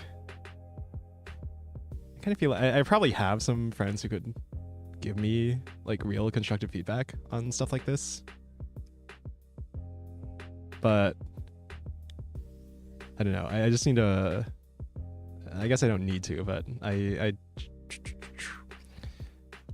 always notice like there's a difference between like actual constructive feedback that you're gonna get versus like the feedback you're gonna get in a public place, I guess. Do practice streams? I mean, I have been. If you think of all my singing streams, just practice streams, like it is what it is, right? You have to practice to get better. You have to make quote unquote bad art in order to eventually make good art, right? And that's totally fine too. It's just the thing is that you know that you aren't ready for like it being commercially successful yet, right? I think a big chunk of it is learning how to market yourself, what songs are popular at the moment, and a bit of luck. Those probably do matter too. Yeah, I'm probably underestimating the importance of those things as opposed to like raw skill, because I listen to covers sometimes that aren't amazing on like a technical level, but seem to be somewhat popular. I don't know. Or maybe not like amazing technically, but like they've reached some bar of quality, but they haven't reached like some other bar of quality that I have in my mind that I don't know. I guess I'm comparing it to, right?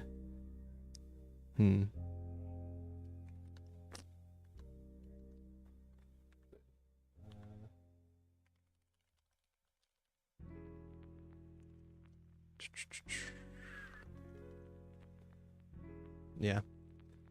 Something there. I'm trying to be more diligent with putting timestamps because I know that clips are important, and I know that if no one else got my back, I got my back. And on the one hand, if I make the timestamps, like at the very least, hopefully someone else can do something with those timestamps. But also then I can do something with those timestamps too. So I am trying to timestamp my streams, which is probably adding more mental burden on like doing stuff. So I'm trying to do it when I like context switch from one topic to the other or something, but it's, I don't know, a little distracting. Speaking of distracting, this was supposed to be a programming stream. This is supposed to be actually doing things. I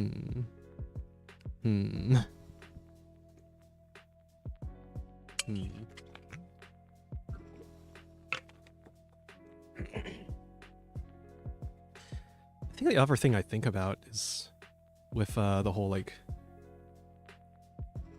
commercial success in singing thing is I kind of sometimes I'm like curious. Sometimes I check. I listen to covers with low views, and I feel like I can listen to it for like 10 seconds or even like 5 seconds. Heck, even like 3 seconds. I can already have a pretty clear image of my mind of the skill level of the singer, of how like quote unquote good this is, like how quote unquote good the singing is, and get an idea and just click off immediately. And I think about that in relation to my covers too, like how many people are judging it on that level, right? So I don't know. I don't know. Maybe I'm hyper focused on like the technical quality of the singing, on like the technical level of how good the singing is, which probably came from, you know, doing choir as a kid and being constantly judged on how good technically the singing is. But I don't know. I like to notice when there's a correlation between skill and success, because it means that I can control that. I can, you know, develop that skill, I guess is how I think about it. Your skill level is good. I think you're too hard on yourself. Am I? I guess if I'm comparing myself to like actual professional singers who are making millions of dollars and shit, then yeah, maybe I'm being too hard on myself. I don't listen for the technical, I listen for different voices and the surprise of each person's interpretation. I think at a certain level, it becomes like a more personal preference thing. right? If you're listening to, you know, singing that is good on some technical level.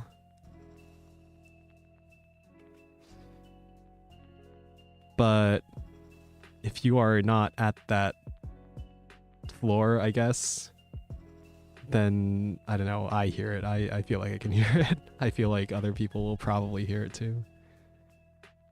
I don't know, maybe I'm too critical on that.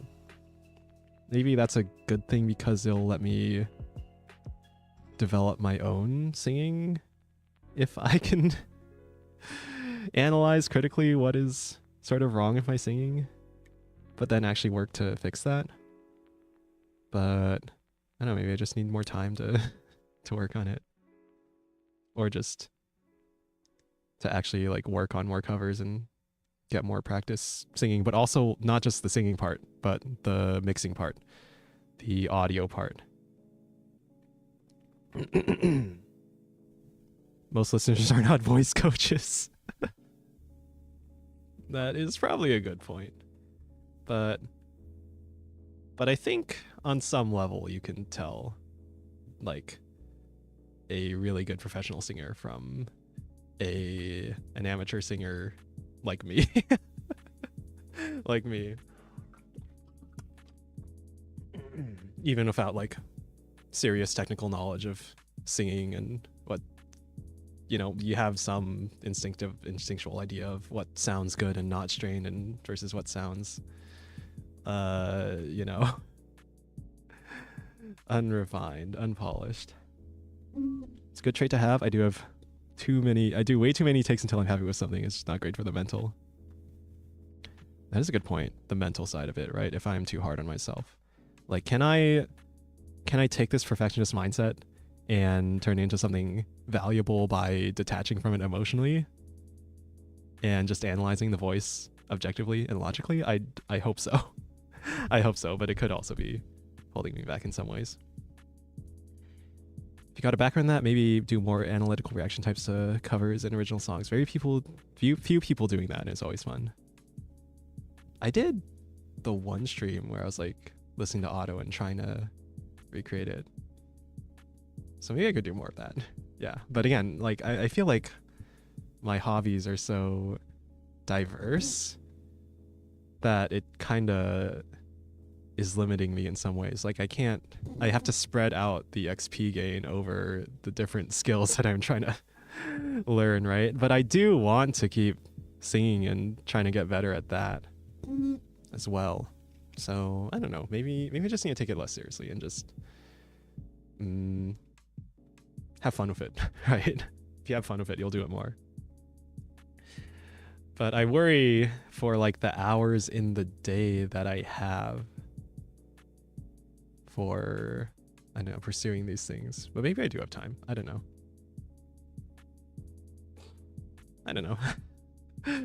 That's me, the perfectionist, the burnt out gifted kid, the something. Anyway, I hope this wasn't too negative or depressing or hypercritical, stuff like that. I don't know, these are like my own insecurities, worries, somethings. I don't know. But I do have, I guess, strong opinions on good versus bad singing, even though it's like an art form, right? And maybe that's stuff I learned from doing choir in school and being judged for it. I don't know.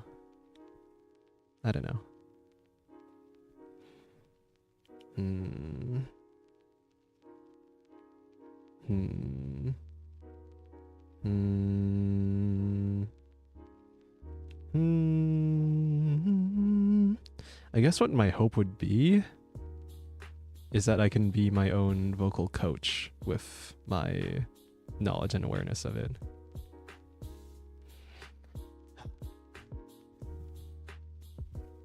As opposed to just berating myself and making myself give up. Like, I do try to analyze things rationally and see what I can do, experiment with my voice and do funny things with the voice and move the resonance forward and backward and stuff like that. I probably just need more time. I just probably need to practice more, right? I feel like if there's anything that I don't have right now, it's just, you know, unlimited time to practice these things. So maybe I don't know, maybe need to organize my day better or something. All right, what's the plan? Rename drag char to drag object. Rename X char slot to X slot. Draggle, copy the logic mostly from character GD. I'm just checking over all of this to see if it works. We can keep the tween in the draggable. Yeah. Sprite frame.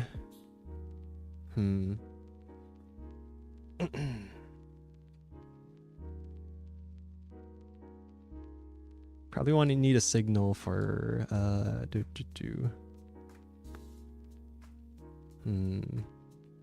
don't actually need a signal for this.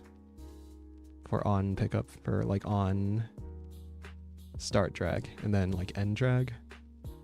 So like end drag would be a signal. Huh. So what do we need in the character then? We need this. Change the sprite frame. So yeah, that would be like an on end drag. We could use a cell function here, call like cell on the thing. Putting a little effort in here and there will add up and you'll see improvement over time. Yeah, I hope so. I think I have been seeing improvement over time and I just need to continue to spend time on it. You know, it takes time.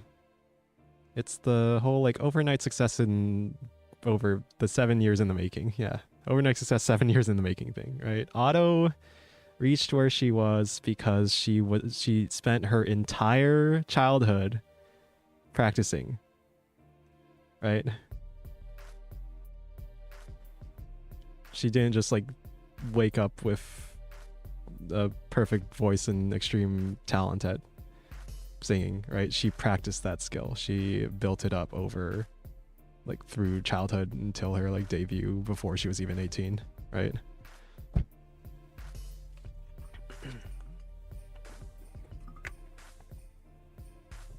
Do not get it twisted. Do not get it twisted.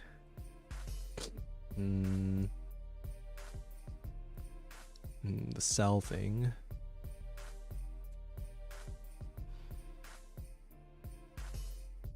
I think we call a cell function on the character or something.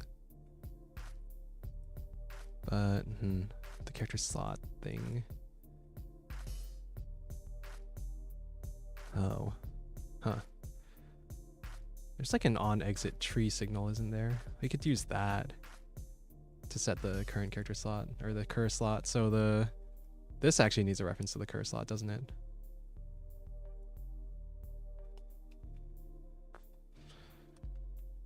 Rename character slot to slot. Cur slot is a slot. And we could just add an var cur slot is a character slot and we'll change it when we rename it. Why is that? Because we're gonna need it when we sell.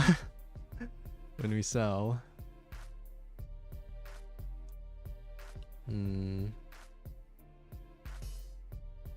Unless we trigger this. Wait a minute.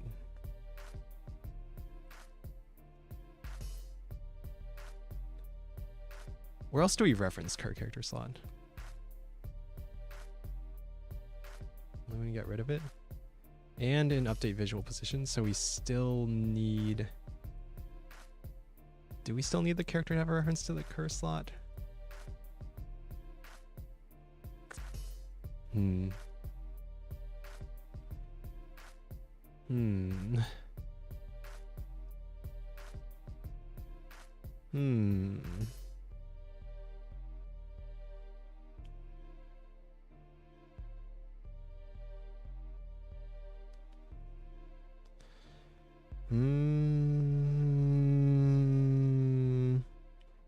Anyway, I think the big thing I'm trying to focus on with my singing right now is just like tension in my throat. Because I feel like, I don't know, part of this is like habits that I developed Trying to do the thin voice stuff. is like tightening the throat, right? You're doing a lot of stuff to change the size of the throat, the stuff like that. Which, if you aren't careful, if it brings a lot of tension. And I feel like I'm bringing a lot of tension into the throat inadvertently with all that stuff, which I kind of need to in order to reach those high notes, which is why I kind of feel like my high notes don't sound amazing. My throat is very sort of closed and tight when I'm doing them. And it's also more head voicey than it is. It's more like reinforced head voice than it is I guess belty sound that I'm looking for. But maybe you can make the head voice sound like strong. I don't know. Or maybe just lean into it being head voice and being weak and high. Longest John type songs, baritone-ish. Well, I kind of do want to sing like really high songs, but I was trying out what was it, Shoujo A, Young Girl A, in the male key, in the key that Will Stetson cover is in, because the one I posted on Twitter was the original key, and it felt pretty good in my voice, I feel. But I still like really like singers like Mafu Mafu and Wolfis Carter and like Risuru, Japanese singers, but like male singers who can sing really high and sound good in that range.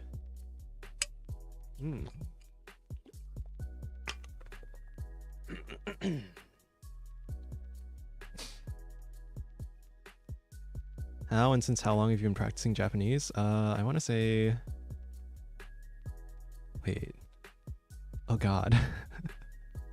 Has it been like 9 years or something?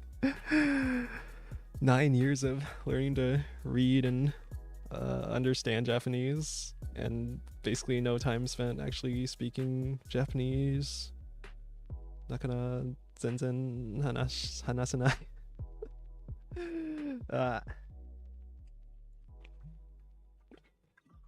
Cool. It's scary. It's been so long. なんかずっと長い間勉強してたんだけど Oh man. Oh man. One day I'll do like a Duolingo stream or something, and then I'll make the title entirely in Japanese, and it'll be like dumb American tries to speak only Japanese. And then I actually force myself to Nihongo dake de hanasu or something.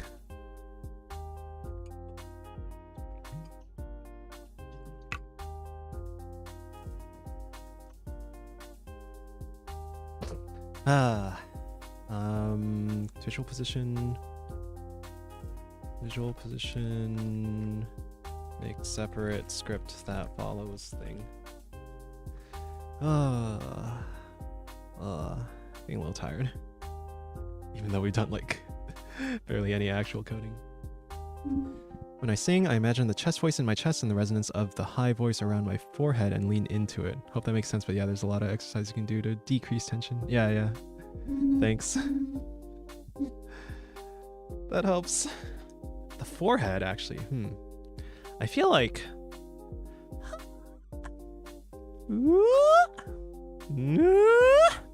It's more like, I don't know, what's it?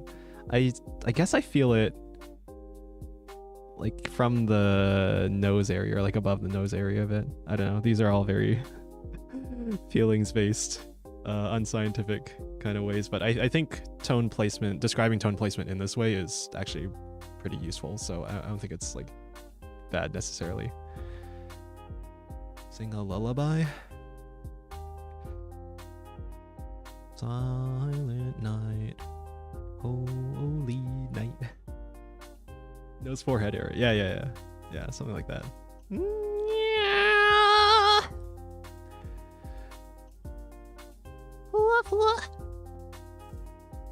Twitch woeful. Oh god. What am I doing? When am I going to do another karaoke stream? I've like wanted to sing and get some stuff out. Anyhow, hello Morgy. Hello, welcome to the Twitch stream. I'm trying to hit affiliate on Twitch, so I'm grateful for people showing up to the Twitch stream. Polyano Nation, how are we feeling? I just think of the arcane meme. Victor Nation, how are we feeling? Should be drawing, but I'm here procrastinating your stream, so thanks for the distraction. You should do both. This should be second monitor content, and you do your do your drawing while listening to this in the background. Feeling good? It's good to hear. Hello, Heaven Sent. Anyway, I'm sure you're going through a lot of life changes right now, Morgie. Hope you're doing well. Only have one monitor? Oh, well, you can make this background noise, I guess. I don't know. It's not like there's much visually going on the stream, is there? I'm used to yapping now. Nice. Well, you've been a streamer for a while, right? So you've been yapping for a while, I assume. What?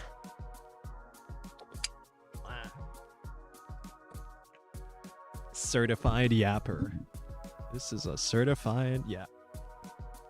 You're cute to see though. That's good to hear, thank you. Got you on another desktop because I need the 2 monitors. Hope YouTube counts my TV. Yep.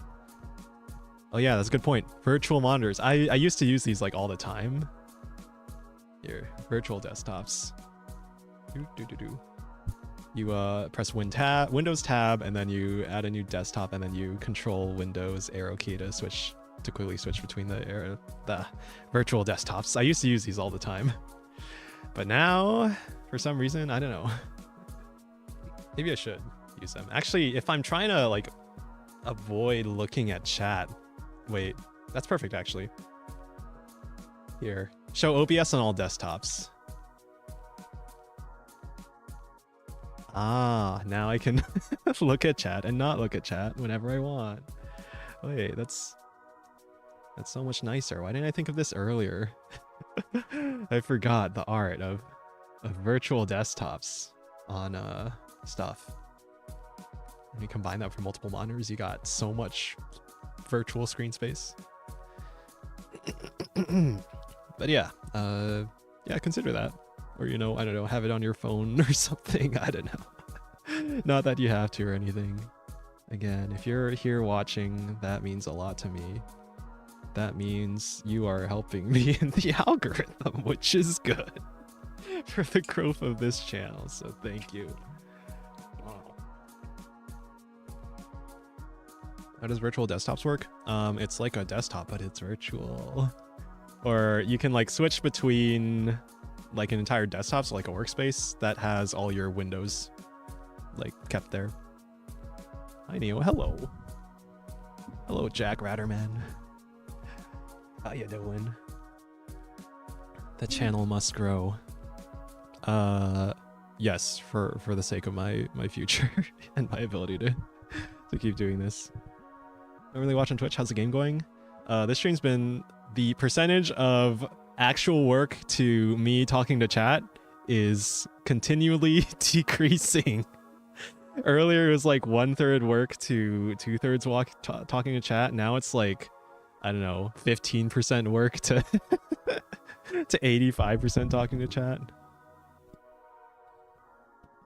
How it works in terms of resource splitting, or if it runs everything else. I assume like the windows keep running, although I'm not sure. I think, yeah, the browser windows can stop rendering if they're not like active, but I'm not sure how YouTube counts that actually. Like stream on in the background that's not even open on the window.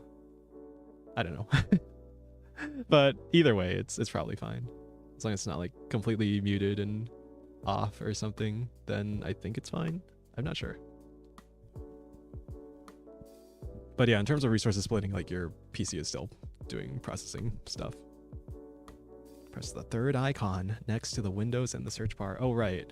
Yeah, if you have it enabled.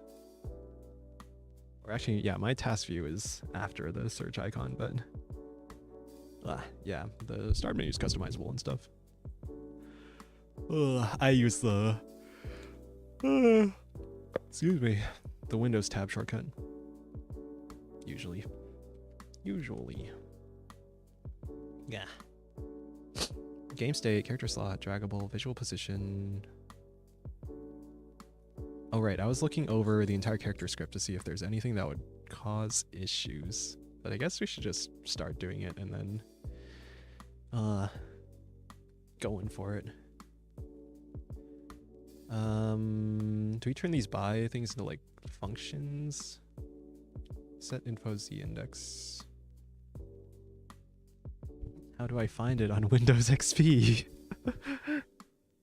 That's a great question. Does Windows XP even have virtual desktops? Also, you should probably get off the internet so you don't immediately get hacked by malware.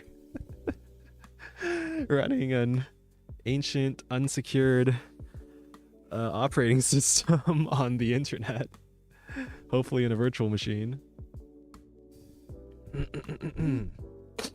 Oh god, that feels weird to think about that it's like ancient at this point. Neo's yellow, hello Danica. You're being serious, you should be able to right click on the taskbar and select toolbars. Oh my god, you can actually virtual desktops in Windows XP, nice. But the nostalgia aesthetic though. The aesthetic, yeah, you're right. Well, it's okay, you can still use it, just put it in a virtual machine that is not connected to the internet, and then everything will be fine. Or maybe connected to the internet, just don't go to any suspicious websites. Back to Twitch, hello. Hello. Do. So actually, yeah, this logic probably should put in like a by function. Okay, so character add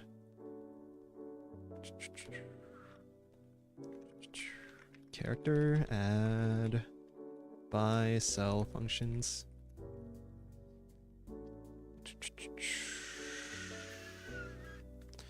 Move most drag logic to draggable.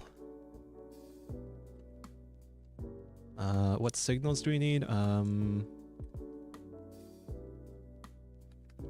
Signals, something like start dragging and then end dragging. Game state. I guess we just, yeah, omit. This all happens outside of draggable. All this logic would be inside character. The tween, I suppose, could also be inside character. So yeah, the end slot stuff becomes, yeah, inside of character. It's handled elsewhere. I use a VM to run Windows XP just so I can play ancient visual novels. For the vibes and ambiance based. Nice. FPS Survivors. Coming in late 2099. You're so right. Hello, Solidix Winter. Either that or maybe I open source it or something. That'll be when I truly abandon it, I suppose. I think I gotta use the bathroom again. Welcome to the stream of me being AFK, BRB.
pissing. I'm making piss.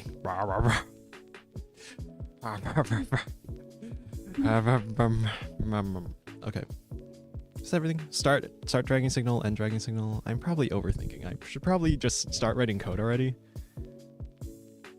Let's see how this goes. Rename some things. Honestly, might as well start with game state because it's like a straight rename thing. So, where is it? Where is it? Where is it? I'm tired. Drag char, yeah, becomes drag object, and it's no longer a character actually. Oh, that's interesting. Interesting. He's a tire. I'm a tire. Here, find replace. Name state drag char becomes.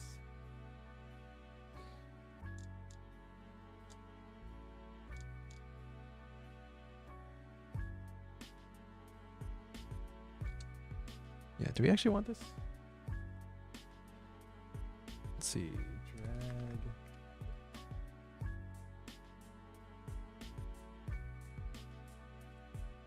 Okay, they have all been renamed. This is now a drag object. It is still a character. We'll change the type later. I'll change the type later when we add items.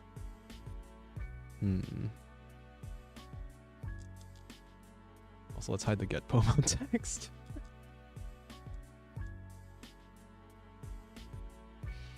I'm free balling it. I'm fucking wee balling it. I'm raw dogging it. We're gonna yap and we're gonna code at the same time. It's scary, I know, but we will try and get through this. Rename X char slot to X slot. Yep.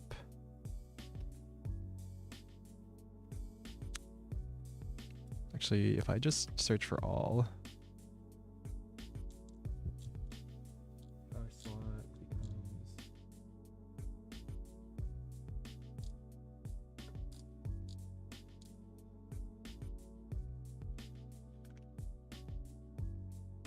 Replace all, discard reload. Drag in slot, drag in slot. Okay, cool.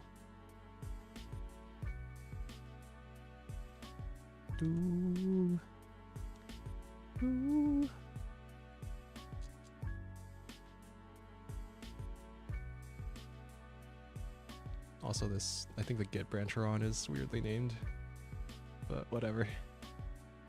I'm going to replace these.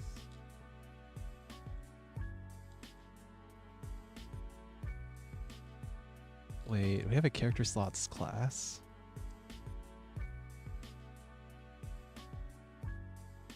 We do, we do.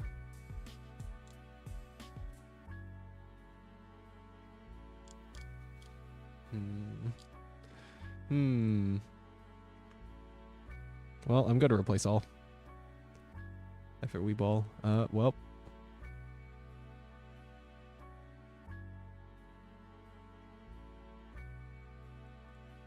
We killed, yeah, slots. Slot and slots. Character slot becomes slots. Character slots becomes slots. I think we reload the project because the class name changed? I think that's it.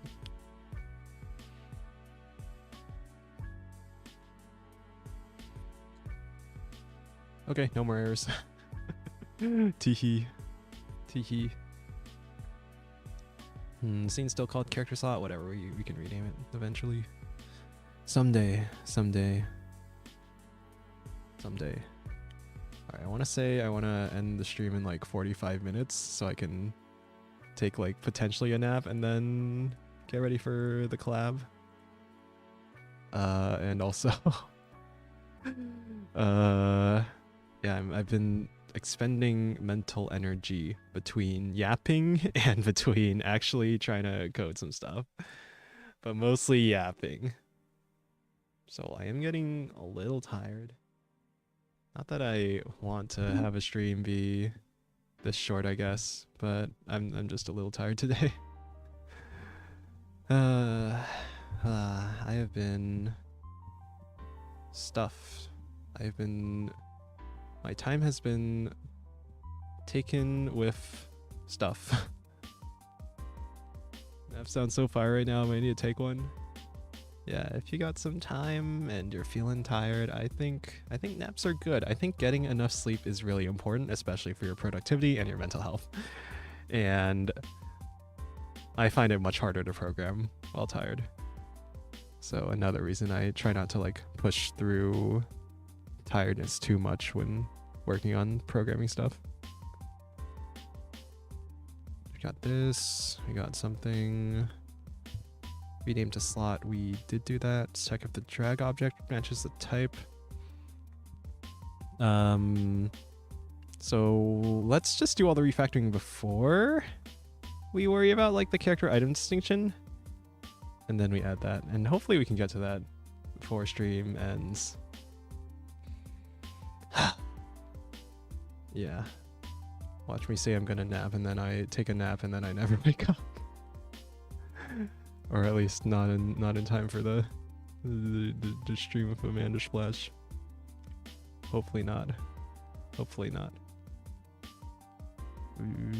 Character slot. Slots. Character slots. Character add the buy sell functions. Hey look, we're here. Character. Hey look. Here.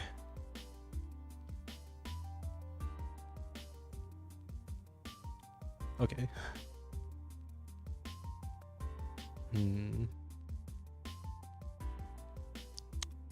Should probably make a merge character.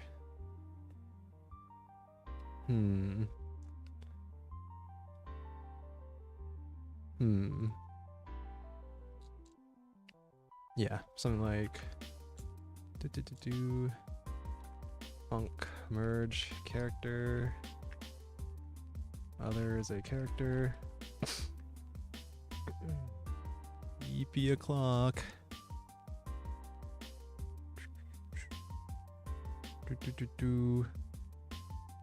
Oh, I opened a parenthesis and now I'm sweating. EP o'clock. I am a little EP. I do be a little EP, and I don't know. I talked to some friends last night and some of them said that I might be being too hard on myself and I need to just be okay with things taking time, with things like, I don't know, wanting to reach monetization on YouTube or Twitch, or, you know,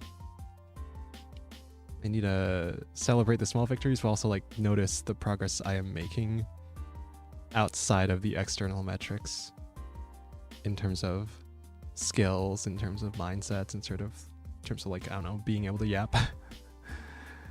Being able to yap. So I'm trying that. I'm trying to be a bit kinder to myself.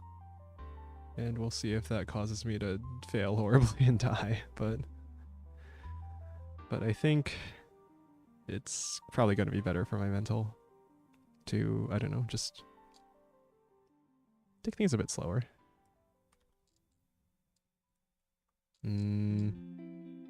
Oh, right, in the merge.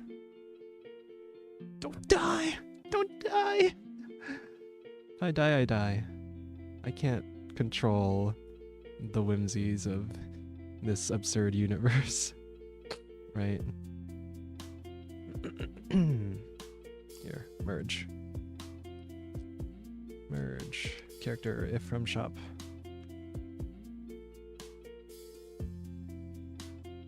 Buy me.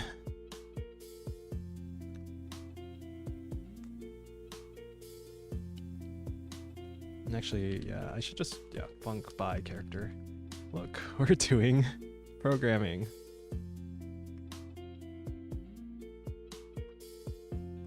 Here. We're doing thing. Also, we can move this in. Move this in, yep. And we can move it here by character.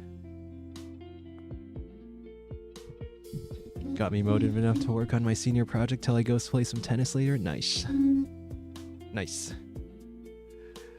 It's good. It's good. I'm encouraging you, inspiring you to get some stuff done. Do some stuff.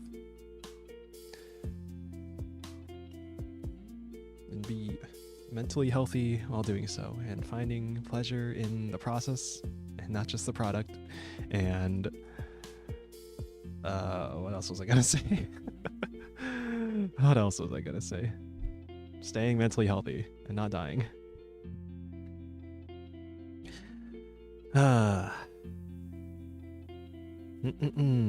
It's always about balance, right? There is a certain level of like being unproductive where it's unhealthy.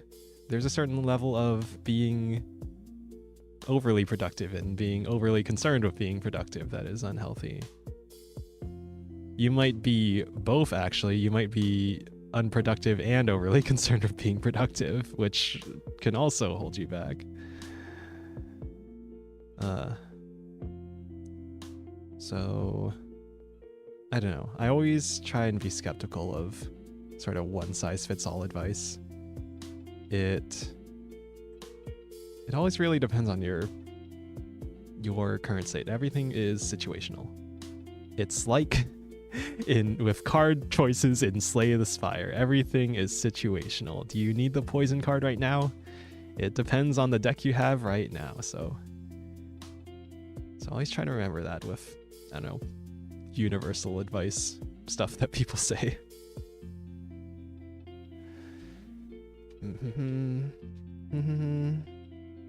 This becomes other.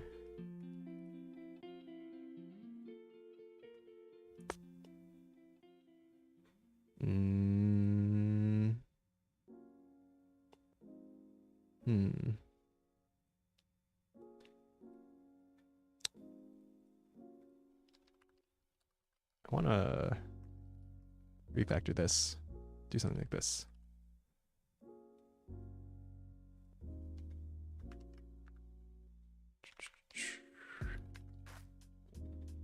Because I think we saw this pattern a few times.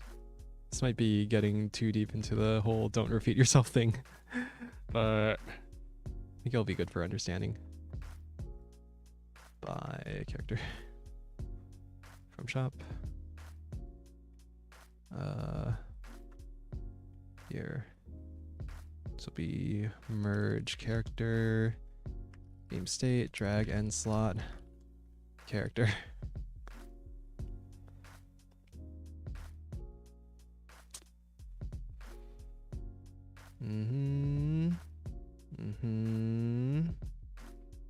Might need to refactor this for some stuff. I'm not sure how far I'm even gonna get with this refactor. I feel like I want to get to a point where I feel like I can commit and then end stream, because I am a little EP. Even though it's only been like 2.5 hours. My streams usually go for longer than this, but I do have another stream coming up, so I want to be ready, want to be sane and rested.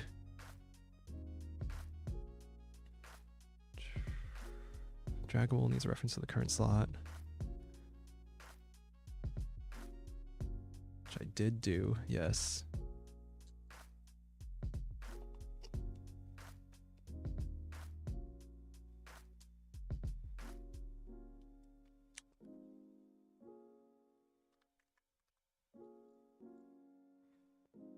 Okay, it's kind of a lot. Oh boy.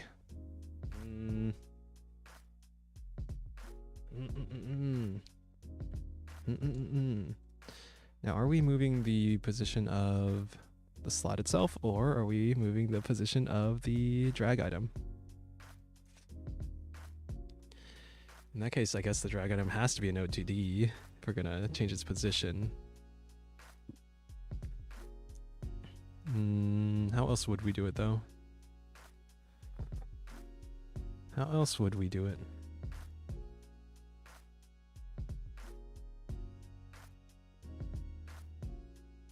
Because then it would be something like the drag container is what moves and not the character, the node 2D itself.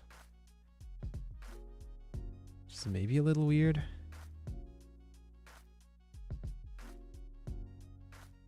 But is it, though? Because the visual can just be a child of the select container. Or like follow the select container. In which case we just move ourself.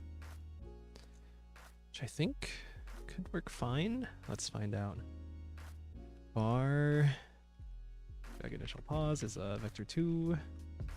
Bar drag offset is also a vector 2.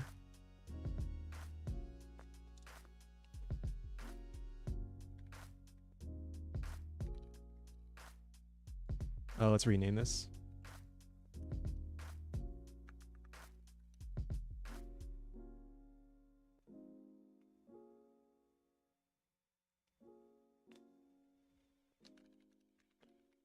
This becomes self cur slot.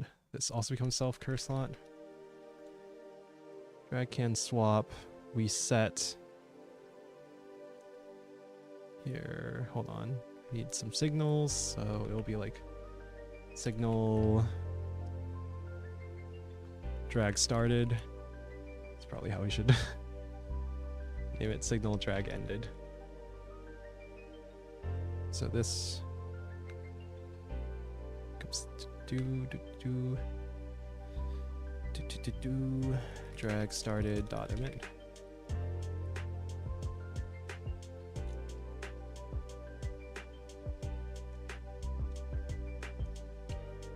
Oh, this drag object.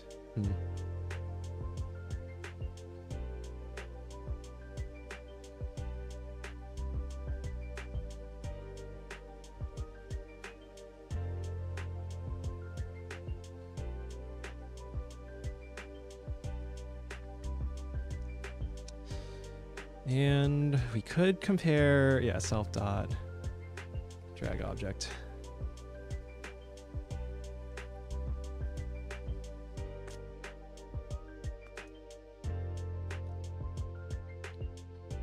I think that works.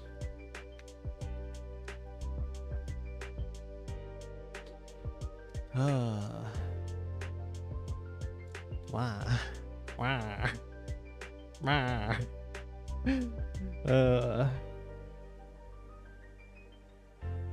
What are we doing? What am I doing? Thanks for the follow, Stamps 1879. I think I read that. Scopeless one. I might have read that. I don't know.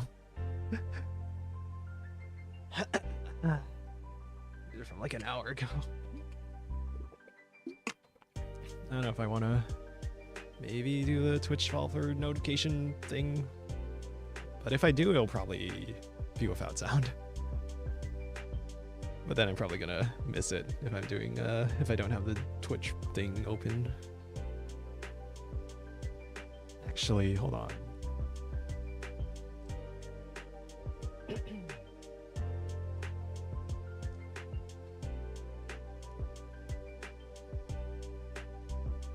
Oh, I don't have or I don't know. Well, I'll figure it out eventually. Having follow notifications in Wancome. If it supports it, hopefully. So this.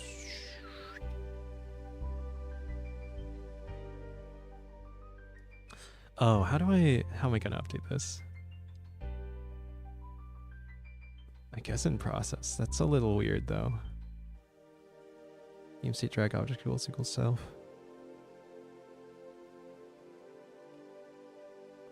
What's the plan for updating the sprite, right? We have the drag started signal, so that'll change it to the dragging sprite, and then this is running every frame.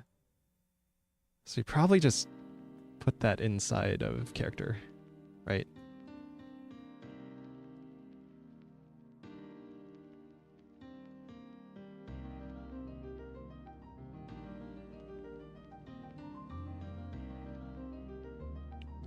So it'll be if game state is dragging and drag object is self. Something like this.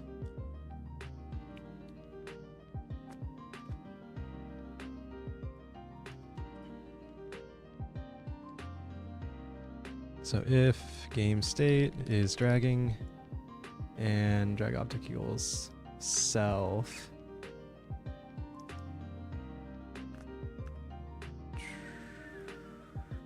set the sprite frame to this, otherwise set the sprite frame to the drag sprite frame.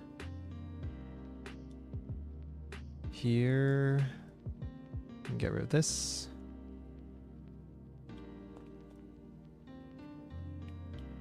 And also we set drag can swap in response to drag started.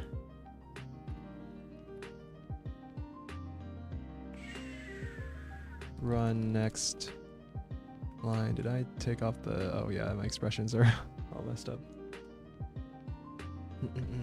Need to rebind those probably because they overlap with actual programming keystrokes.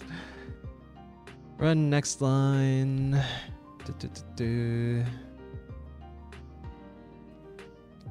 In response to drag started signal in character.gd. Okay.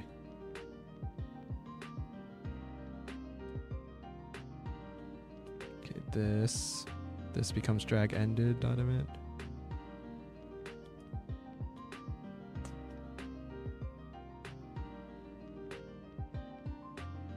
I'm thinking we might want to get rid of the tween.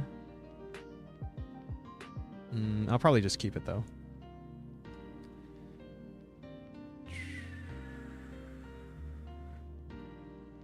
Self dot drag ended emit, and I think we want to move all this logic actually into like the drag ended handler in character. Yeah, we want to do that.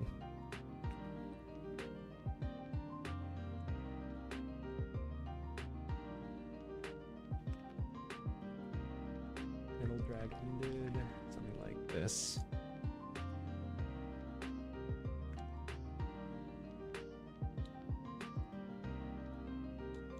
Did I make a cell? Yeah. No, not yet. Monk cell character.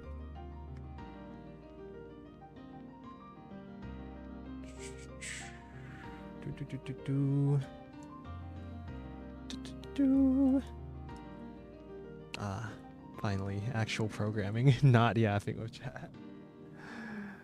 So nice to actually get some stuff done. Haha. Haha.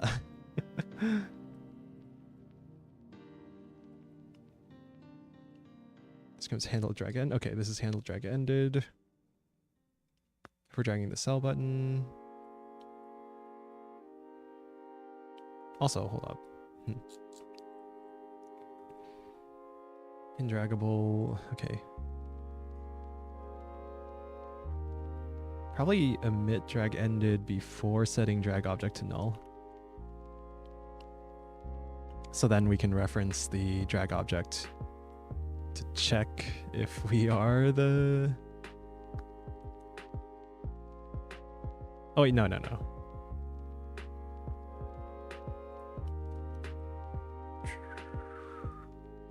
We know this is the character. We know this is the character's drag ended because it's on the instance. This wouldn't trigger for every draggable, right? This will be on the instance. Yep, if there's a last tween, sell the character. Copy this to, yeah, here.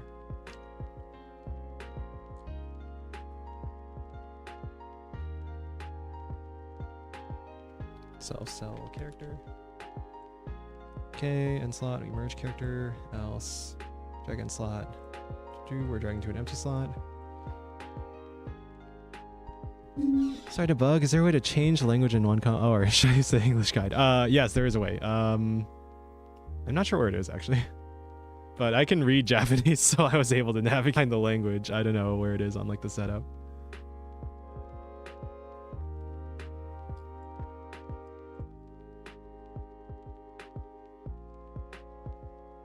Where is, oh, it's in settings others is where it is. I don't know if there's like a thing on the setup, but also it would be in Japanese, so I hope you can read Japanese.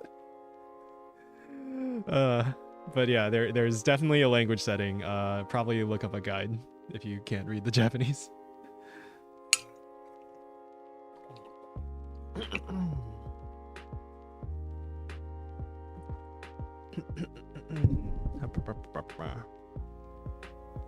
From Shot by the character. Else if, yep. Oh, thank you guys, Bug. Yeah, no problem, no problem. If I say I hate chat, it's only as a joke. It's only as a joke.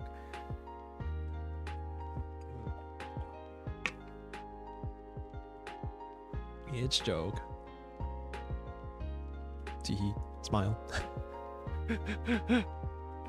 Can you imagine? Do you ever think about the fact that there are VTubers who actually hate their fan bases? Who are like doing something they don't actually like for the money? That's fucked up, isn't it? That's fucked up. Unless he's referring to me specifically, he's joking. Exactly. Hello, Luna Gladius. Hey, hey, Joshua!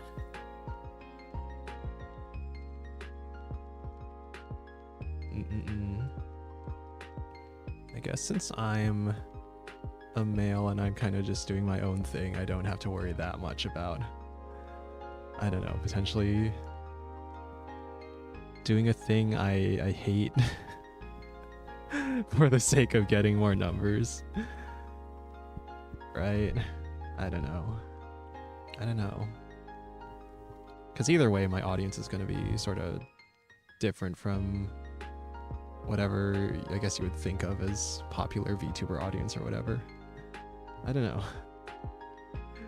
I don't know.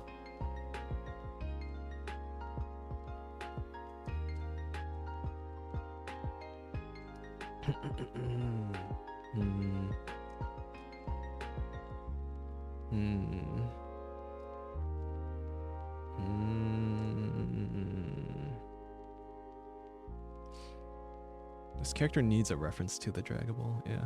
So this will be draggable. Also, where is this used?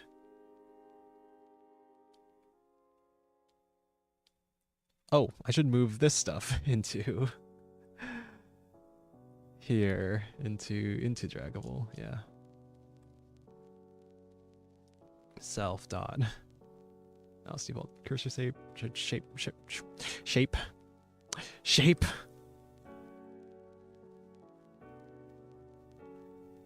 Oh, where is this used?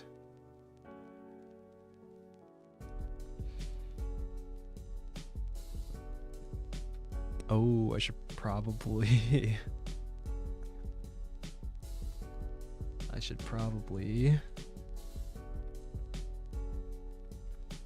do this.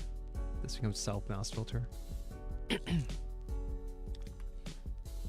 Ready, void.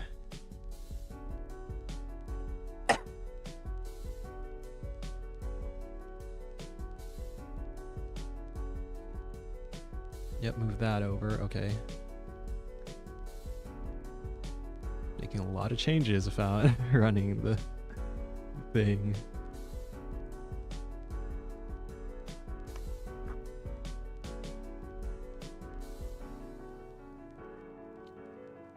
So I think these actually are like completely removable from character, I think. Yeah.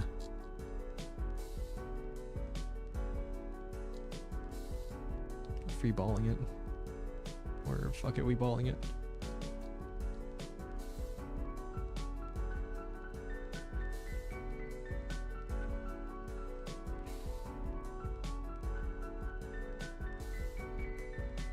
Yeah, and we should save this as a scene, honestly. TBH, to be quite honest. In ready. What do we need? Yeah. This goes draggable dot.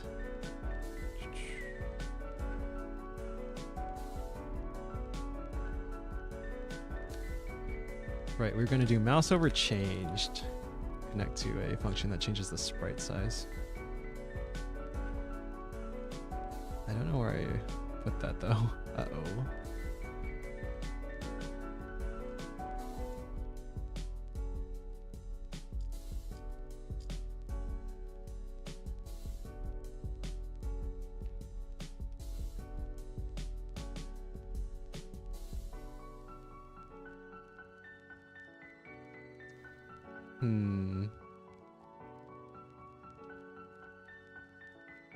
Uh-oh.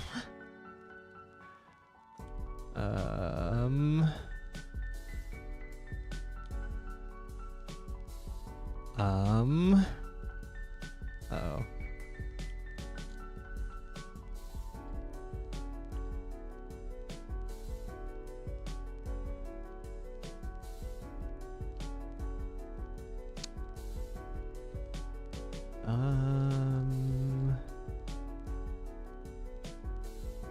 Where did we even put that stuff?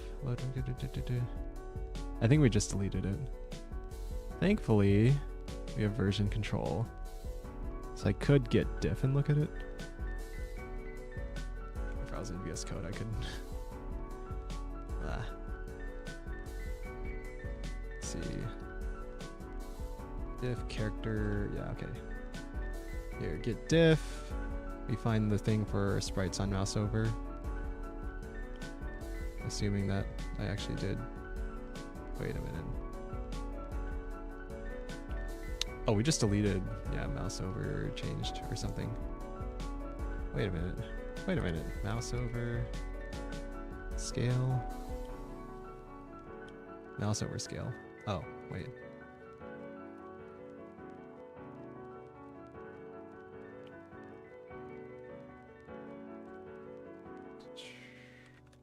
Hold on.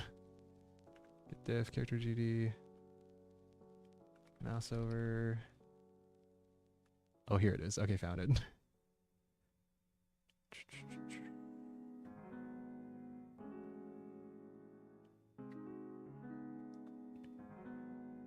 Yeah, it was just sprite scale equals base scale. Yeah, okay.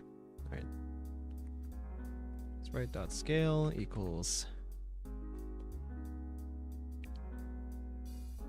All right.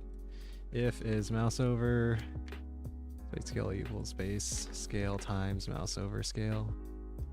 Else self sprite scale equals base scale. Okay.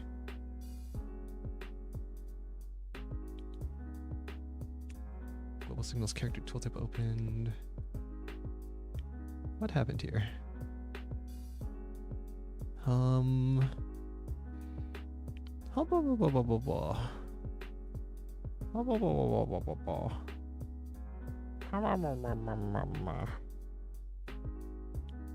Is that it? Wait, draggable mouse over changed.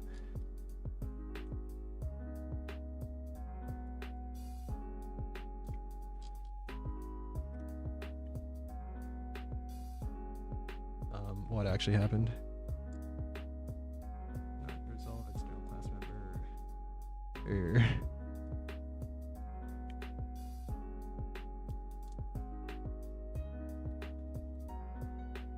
What? Oh, okay, whatever. Godot being weird.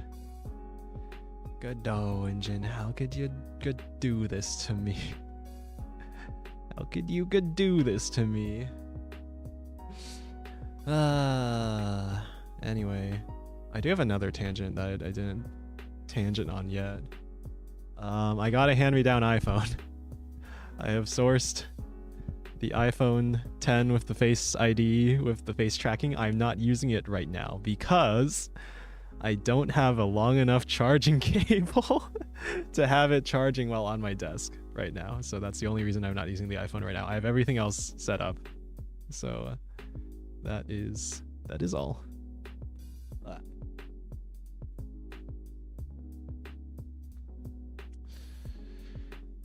But soon we will get accurate, better, faster, less latency, less smoothed face tracking. Hopefully. Hopefully. With the cheek puff, with the tongue out. Haven't figured out how to connect it to Godot without having to buy another app, but I might end up buying that other app anyway. So we'll see, or I'll just use another VTubing app for the meantime, just to test it. But if anyone knows how to connect VBridger to Godot specifically, please let me know, because I tried Googling, I could not find a guide for doing that. which seems like a real shame because I see no reason why this shouldn't work. Asking all the VTubers in chat where the VTubers at.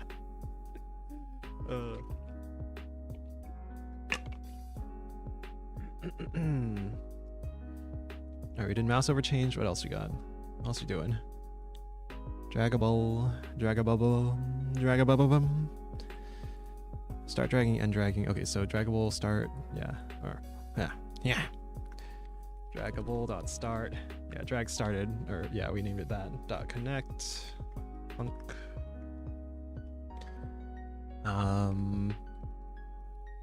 Self sprite frame equals drag.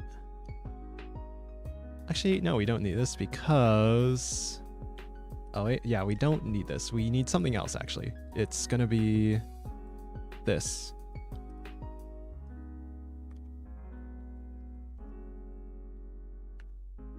Yeah. And then the sprite is handled in process actually. So we're fine on that. Okay, cool. And then draggable.drag ended, connect to the handle drag ended.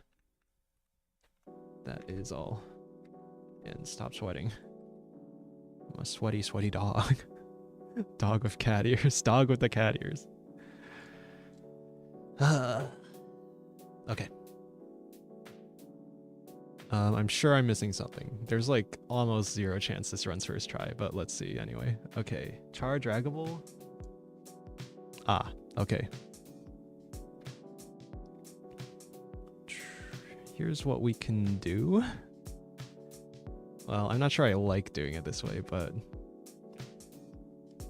here's what we can.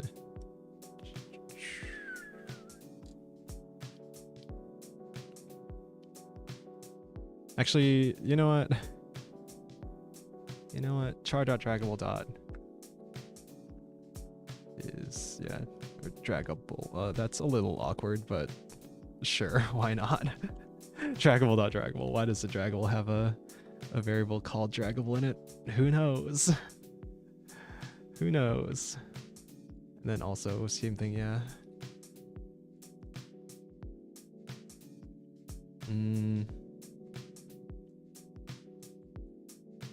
This should be named something like drag component or something.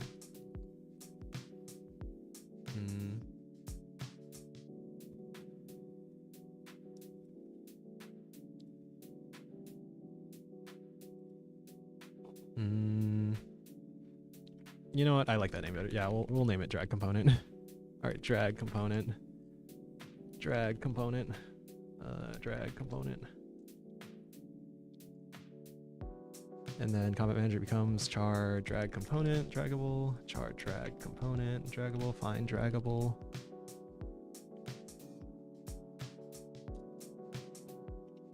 Somewhere else in team manager, char drag component draggable, drag component draggable, drag component draggable.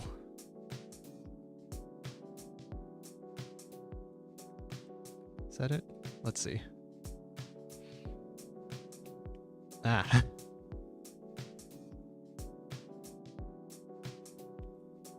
Uh-oh. The drag component is not set. Okay, assign it here. Run. Run! Start. Okay. Char draggable. We add character to slot. We are in the shop manager. Okay, char drag component dot draggable. I should probably just make like a set draggable function or something. So it's not like this. Not like this. Do I care though? Meh. It's good though. It's good though. Char drag component slot careable dot drag component dot draggable. This is fine. I don't want to add another set function. Ah.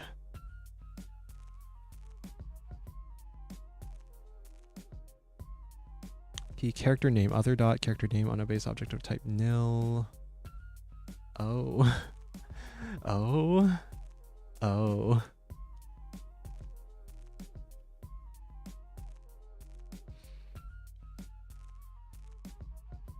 Where was this called from? Actually, hold on.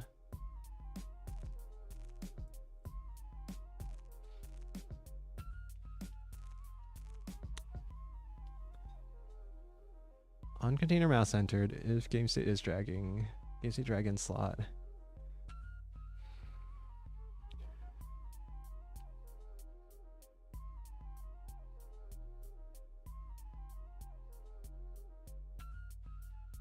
Can merge game state drag object. Oh. Is that on entering the container itself? What the heck? Why did it only happen when I clicked? Oh no, that makes sense actually. Self character does not equal null.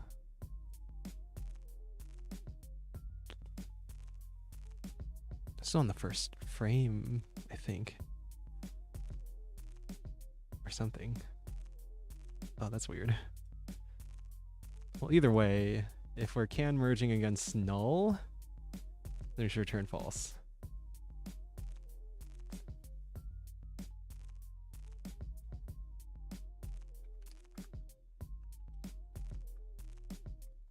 Other is not null, and other is not self, and it's not max level, and other's character name is our character name.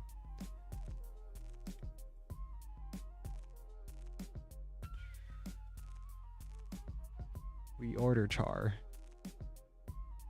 How do we get here? It called drag swap. Self character is not null. Wait a minute.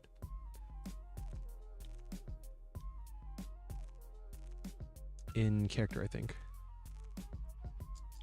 In when we start dragging, or yeah, when we start dragging. In the draggable, when you start dragging, all this happens.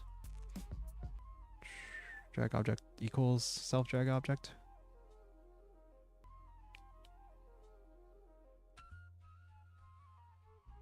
How did we get here? Wait, I need to do this again. Okay, we click on the character.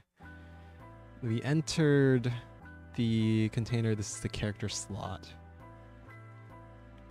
Somehow.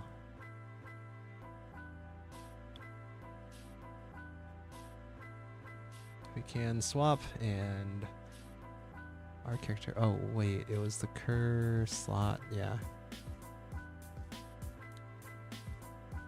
Saying the cur slot's character to null.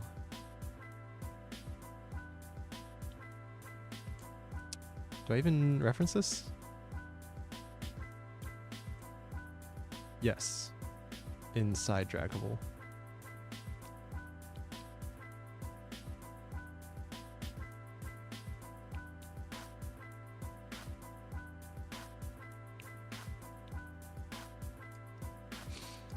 We never set this cur slot, did we?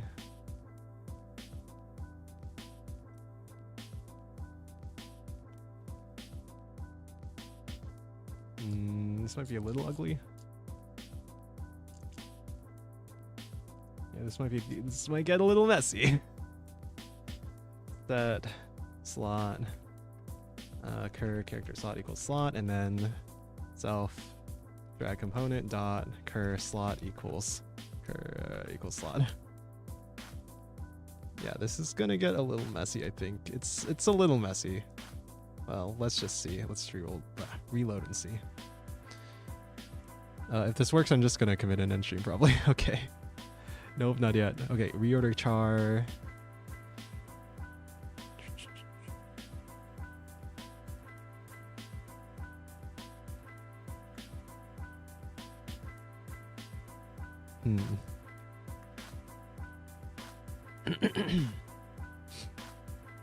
Okay. Okay. What is happening? Self character is not null.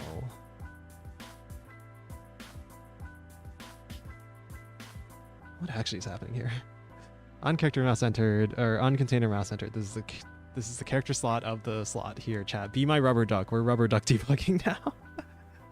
So on container mouse entered, this is the character slot is the container, right? This is the container where the mouse is entering because we just dragged the character, but it's our container. It's the container we're on, interestingly. And I think something changed to make it do that.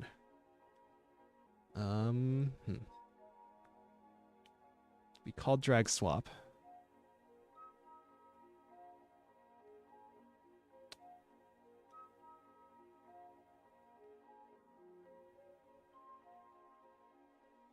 And drag char was null? Property team. Yeah, char was null. What the hell? Char was null. Alright then, I guess we just add a null check here in drag swap.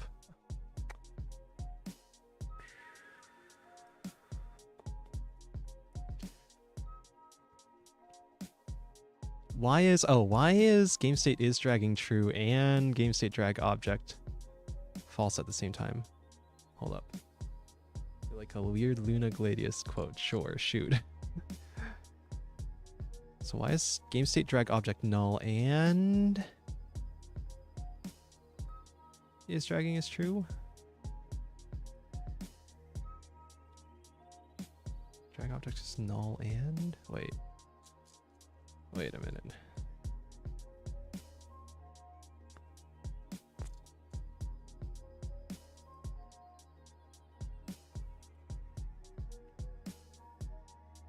There's something weird going on, I think. Yeah, is dragging was true, and yet drag object was null. Oh, drag object was null because we didn't set it in the draggable. Okay, there we go. Mystery solved. Okay, and now the position isn't updating because... Yeah, the position isn't updating because... Also, drag ended, we're not updating the sprite. Hold up.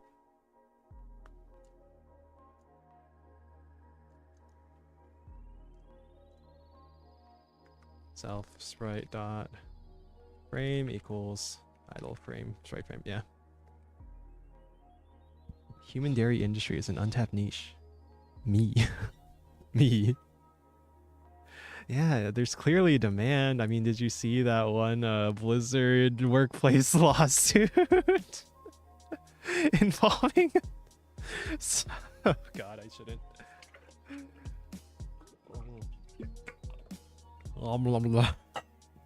Oh God. Oh man. What am I doing? Update the sprite frame, and then I think for now we could just make the visual. Right now the visual follows the character, right? What's the plan in the notes? Visual position, make a separate script that follows the thing. Yeah, just move the visual update out of character entirely. Update visual position.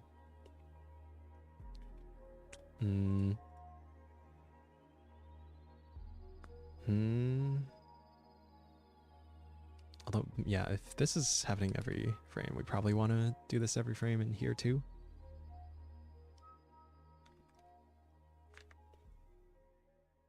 And cur slot, yeah.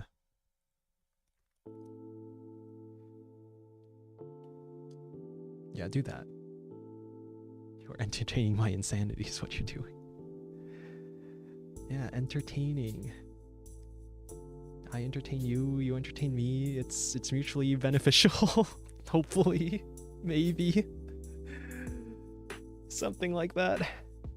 I don't know. There's definitely a level of like screen addiction that can happen. So, you know, don't spend all your time watching streamers, says the streamer whose livelihood potentially depends on you watching said streams. But, you know, take care of yourself. I want you healthy. I want you happy, healthy, financially stable, because I am trying to play the long game here. I'm trying to play the long game here and cultivate an audience that is financially stable enough to donate to a streamer potentially in the future. Potentially. Not right now. Not saying you have to do anything right now. Just saying.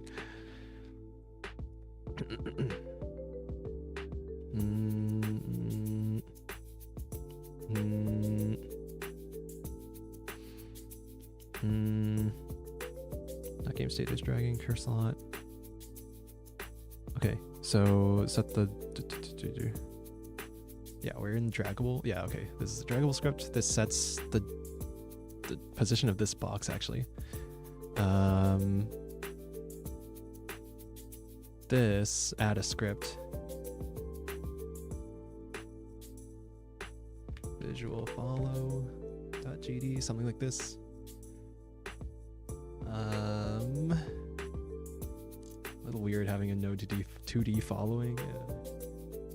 Look at the greedy streamer.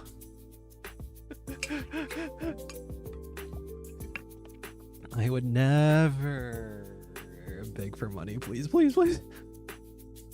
But no, I'm totally fine. I'm totally fine. I need to reiterate this. I am totally fine. I am playing the long game here. My goal is the long game. My goal is the long-term future of the channel and my games.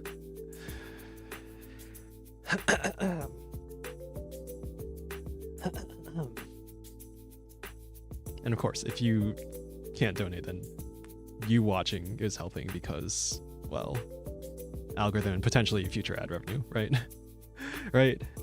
I think Critical was showing his like analytics. I think half his revenue was subs and half his revenue was ads on Twitch. And then YouTube, it was like 80+% was like ad revenue from the VOD, or like the vast majority of his revenue from the stream was like his revenue from the stream VOD from ads on YouTube. Gotta go. Thanks for stream. Take care of yourself. Thank you. Thanks for watching. Oh no, I drove him away by talking about streamer revenue again. No, how could this happen? All right, have a good one. I hope I can finish this soon because I kind of want to take a break, to be honest. This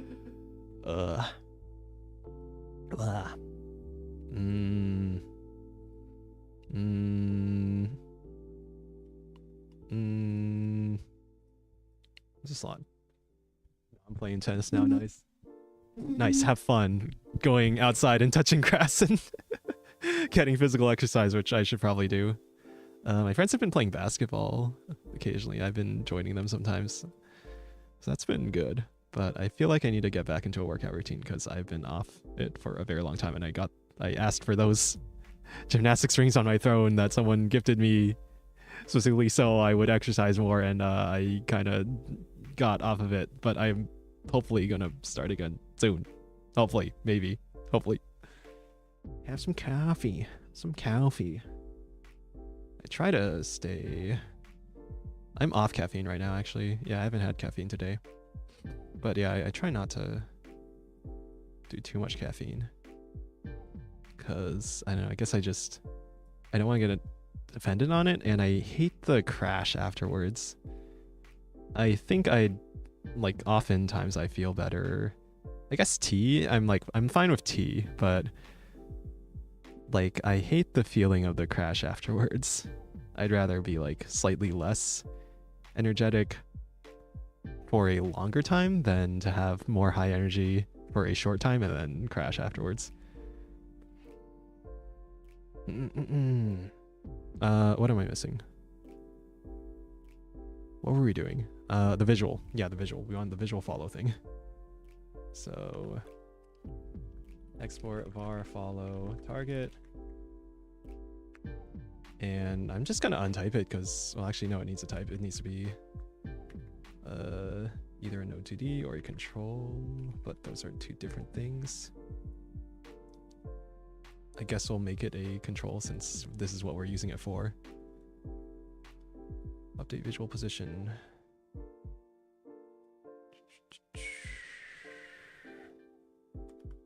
And then this becomes, yeah, instead of visual position, this becomes global position.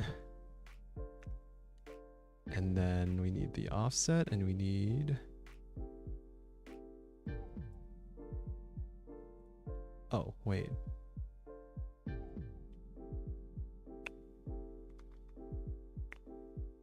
This becomes target position, I think. Wait. Wait a minute. Speaking of physical exercise, did a full 6 months of running today? Nice. I didn't mean for the caffeine, I meant for the taste. And coffee helps me relax if you can believe it. The caffeine's a concern, maybe don't. I do like the taste of coffee, actually. Yeah, maybe I should have more decaf.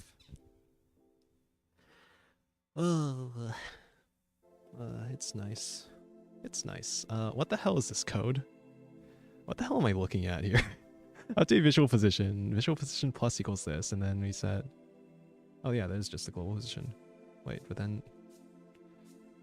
Global position is the characters. Oh, right.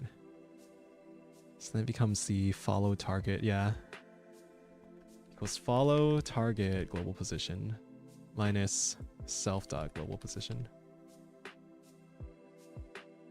Self global position, and then plus equals offset times visual follow speed. We need to copy that over. Follow speed.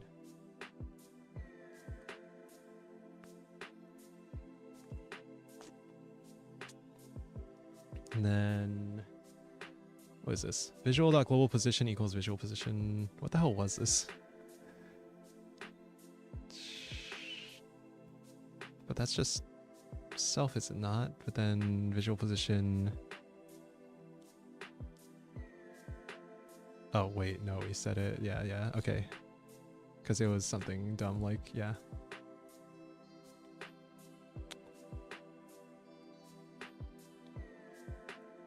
Visual position is our visual position last frame. Yes. Yes. Yes. So this last line is redundant.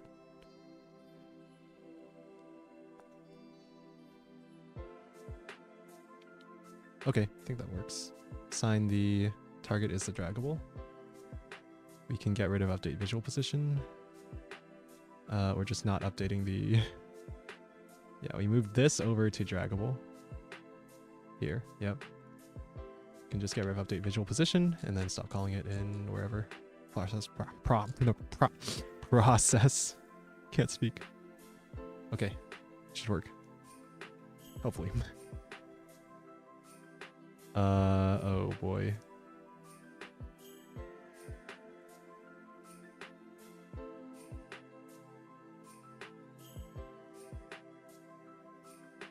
Well, something is off.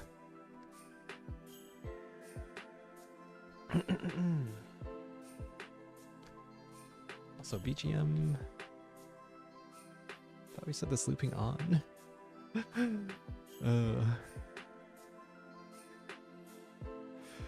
Oh boy.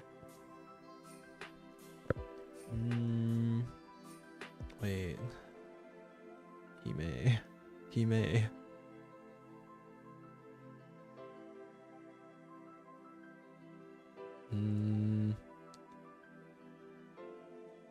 When do we update the global position of the character, actually?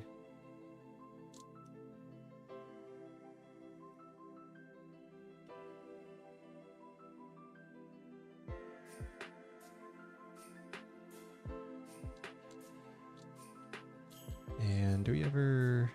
No. Think not. Yeah, do we ever set global position anymore?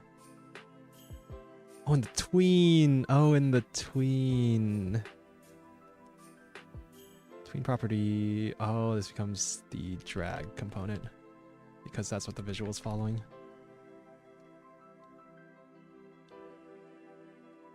I think that works, right? Kind of. Oh, it's a little off. Hold up. Okay. Let's take a look at the main scene. I wanna...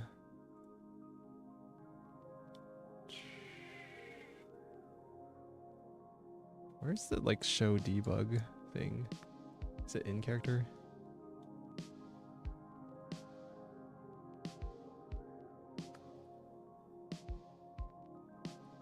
View. Ever thought to yourself the world needs more sand? Take a bunch of rocks and seashells, chuck them into the world's biggest tumble dryer. Never thought of it that way. Never thought of it that way. That could work. Totally. It's totally how things work, right? Right? Right? Oh god, what time is it?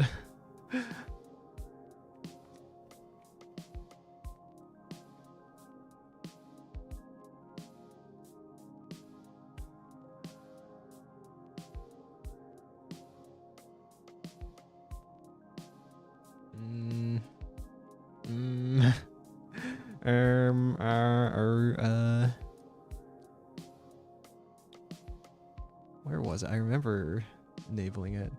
Like the debug clickable gizmos something. I'm just gonna Google it. Godot debug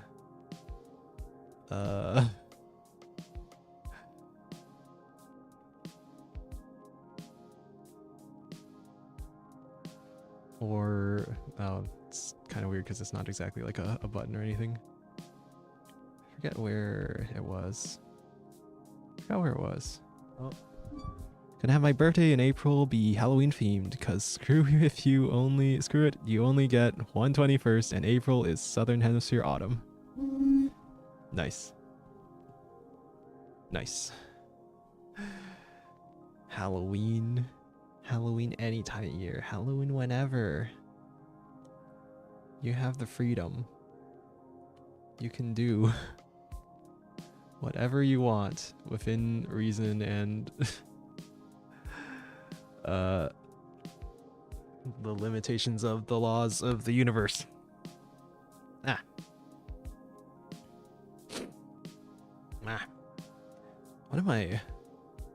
What am I missing here? Oh, I feel like I'm losing my mind. Oh, what am I doing here? I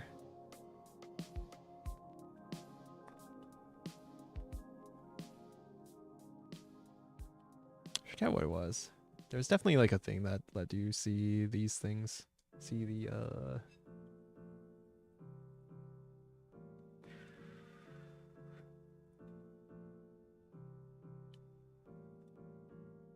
whatever, Godot debug view. Or is it debug with external debug? Oh, visual collision shapes. Wait a minute.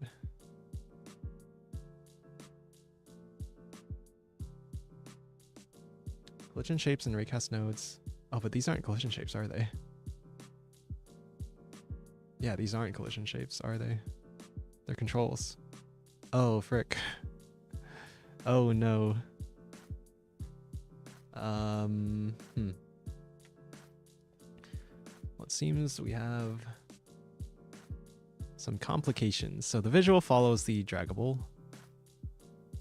which I think is fine, right?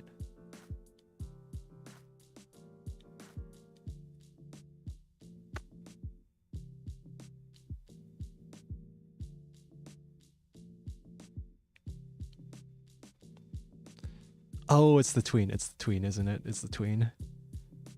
From here. You did an oopsie. I'm gonna be a witch because of course I am. I'm going to try and do a little party trick or make a fire flash green with boric acid. Nice. Nice. No one's ever done anything horrible with acid before, right? Okay. Between the drag component's position from, let's see,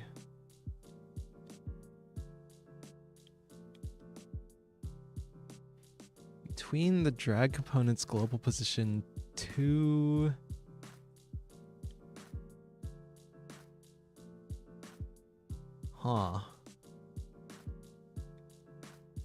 2 drag end slots position, global position. What is weird about that? Or is it game state move to slot? Oh, is it this? Oh, char.global. I mean, we can just do drag component global position. I mean, I guess that works.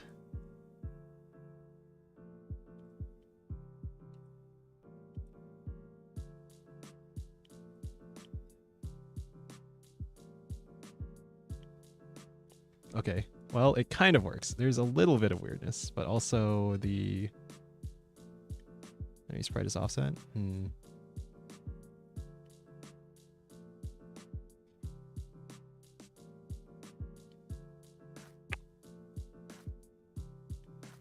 Oh, that's weird. Oh no, is it more overlap? Overlap hell.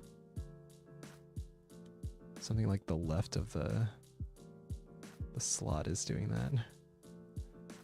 There's something weird about this. Boric acid is usually in powdered form, used in some detergents, from what I could tell. Ah, cool. Neat. Uh-oh. Visual follow speed? Oh, okay. Damn. Okay, this is getting a little messy. Was it follow speed? Or char dot visual dot follow speed? Yeah. Char dot, oh, the char doesn't even have a reference to the visual, it doesn't. If anything, this should be a global, shouldn't it?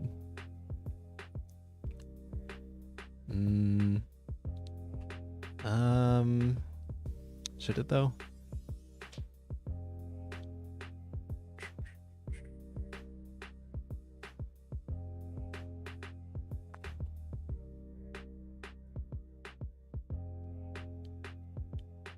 What is the combat visual follow speed anyway? Oh, it's slower. Makes sense. Well, whatever. We'll just get rid of these lines for now. I was today years old when I learned that boric acid suppositories are a thing. Do I want to know why you would need a boric acid suppository? Oh, and also the... It's like it's in the top left corner. Oh, I think because it is, actually. Wait. Oh, that must be due to using the position of a control. Right now it's anchored in the center, but then...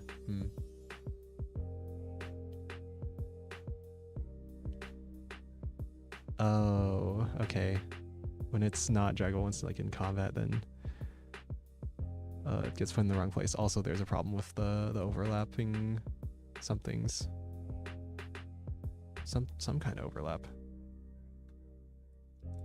It's after the visual, so it should be higher priority than the thing. Damn, all this code changes only to make the actual behavior worse. That's unfortunate. That's unfortunate. But this is a separate branch, so I'm fine with having like an unfinished commit if I have to. Which, judging from the time, probably have to. Unfortunately.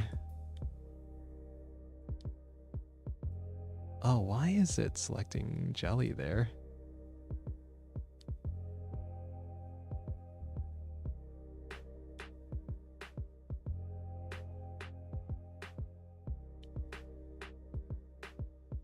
That is a weird... That's some weird behavior.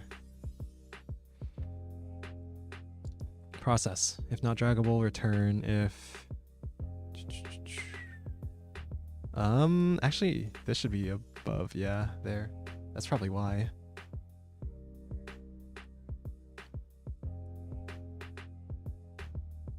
Uh-oh. Still doesn't work.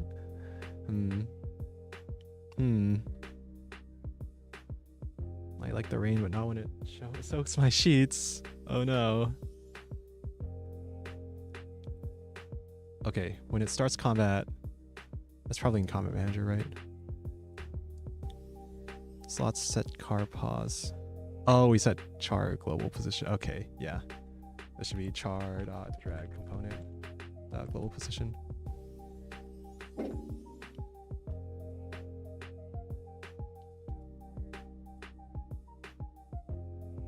Jelly, take the damage for me.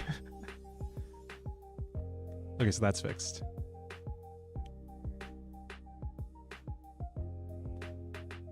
Still some weirdness. Yeah. Okay.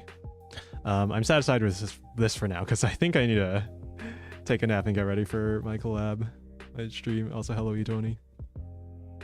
You're lacking a lot of if-then statements in your code. It looks empty. You need to make it bigger. Good point. Yeah, that's what I'm really missing. All right. Refactor, draggable into separate component. Draggable visual into separate components. Behavior regression on overlapping on mouse priority overlap. All right. Well.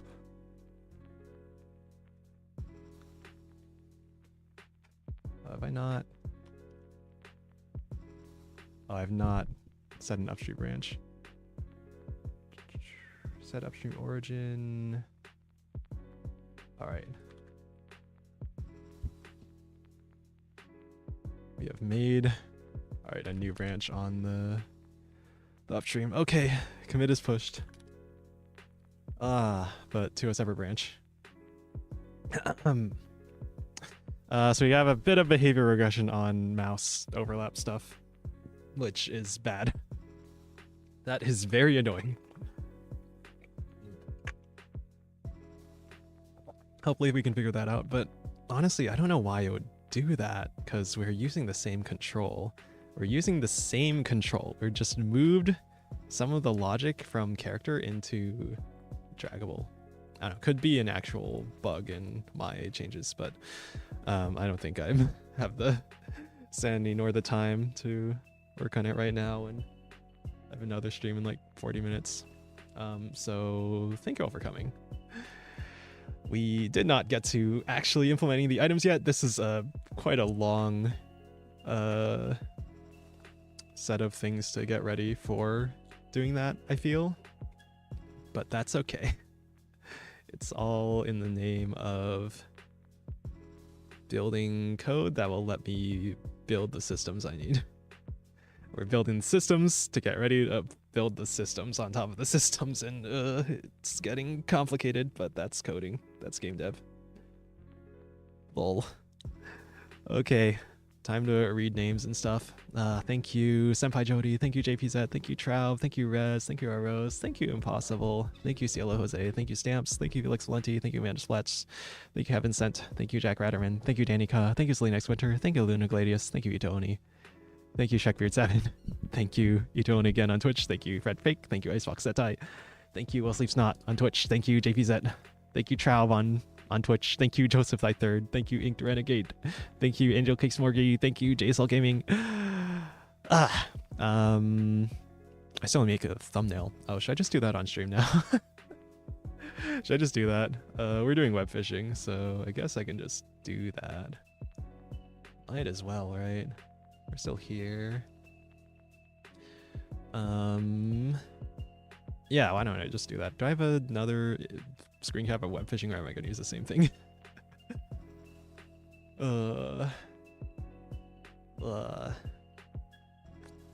Actually, yeah, I'm going to use the bathroom first. All right, enjoy the empty XP hell. The bliss. The bliss. I will BBRB again. All right. BRB.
Just game dev things. Oh, I gotta check in my thumbnail assets folder. Gah. What do we got for web fishing? I have the screenshot I took for creep. Oh my god. Oh wait, technically Amanda Spots is in this web fishing image, so might as well, right? Use the lighthouse again. All right, we're gimping. We're opening GIMP. Huh. Ah.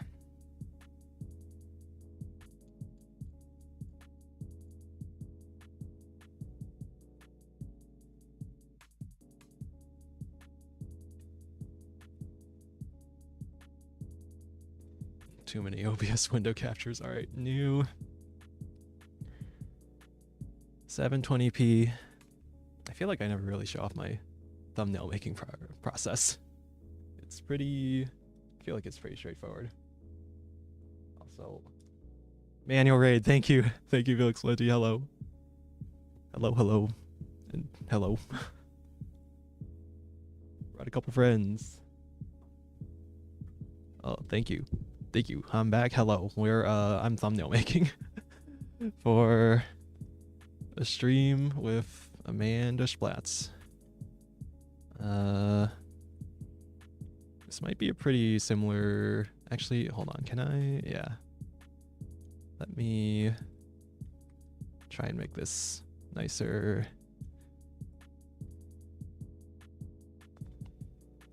Here's the plan. Center the lighthouse. Me and Amanda Splatz in the image, and then the web fishing logo in the center.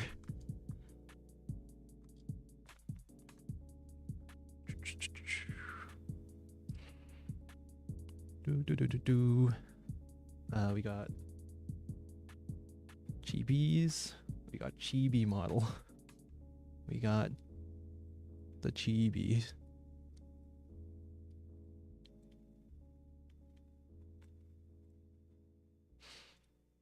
Furry. Yep, we got the furry game.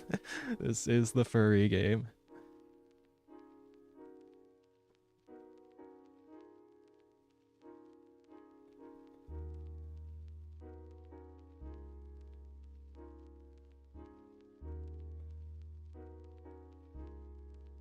Do I do the one with my jacket off? Jacket off. Actually, I could just take a new photo straight from VTube Studio right now. Hold on. Changing.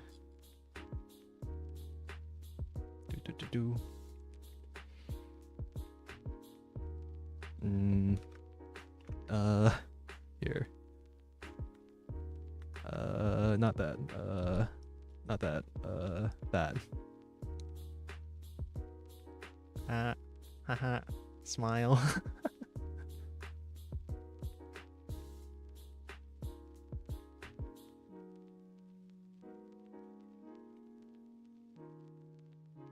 Looks a little goofy, I feel. All right. Jacket off. Yeah, the jacket off. Oh, whoops. Not that.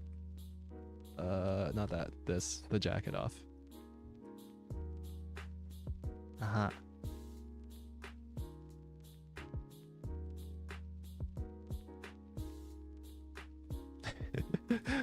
Alright, save that in 2. Okay. Okay, put the jacket back on. Cover up.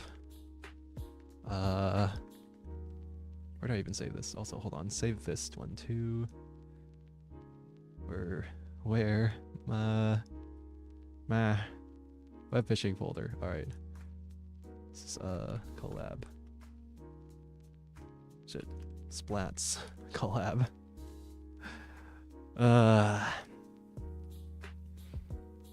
Wow.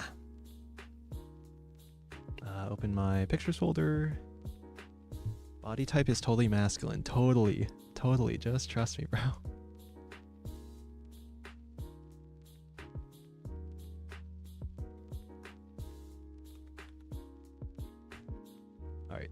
And then take one of these.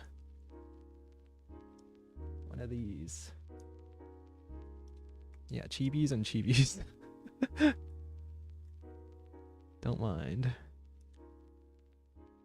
Just try and make the head sizes approximately equal. Good enough? Good enough. Alright. Should have been looking a bit more up. Okay. Okay. This is a pretty meh thumbnail, I think.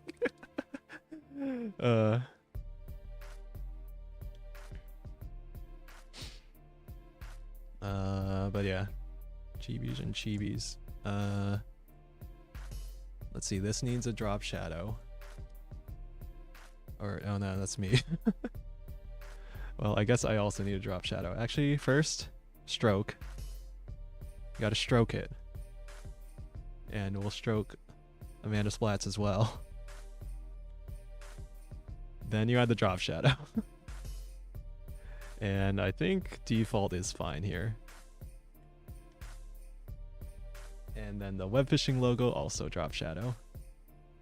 Maybe make it a bit more centered, a bit more.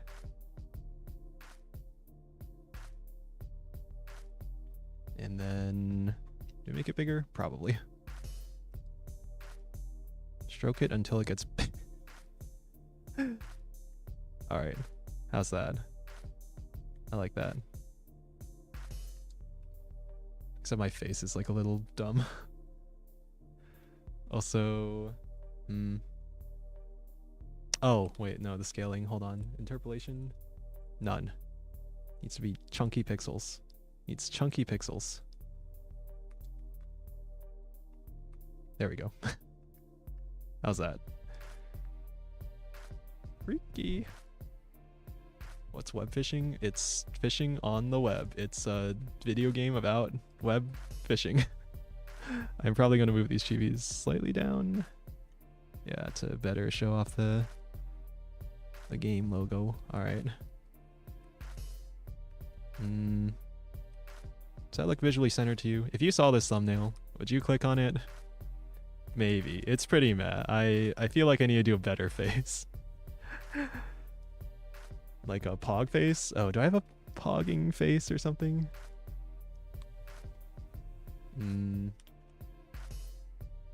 Actually, no, I should just do one right now. Well,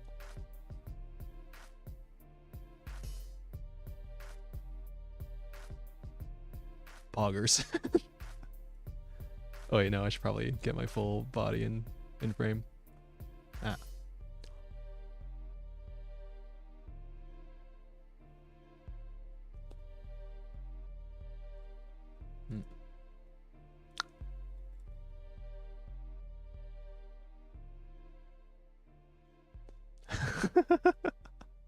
Okay, that one looks kind of dumb. All right.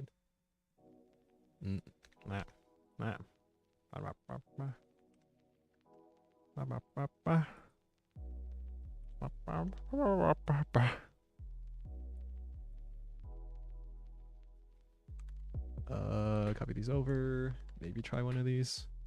Maybe give him one of these. One of these.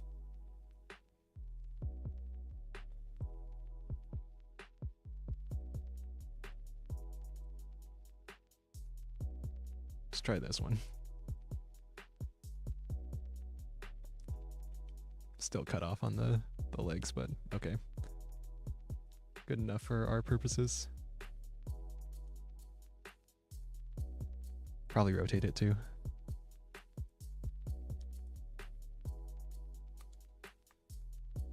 Oh no, the interpolation, it was at none. Here, all right. Rotate it slightly. Something like this. Something like this. Maybe more like this. Whoa, whoa.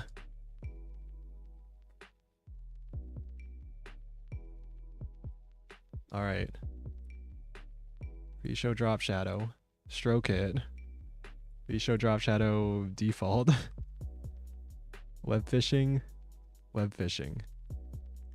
And then I guess maybe do the border thing. That seems to look nice usually. Oh, rotating her slightly as well. Made your avatar. I customized it. This was a customizable Chibi avatar linked in the YouTube description.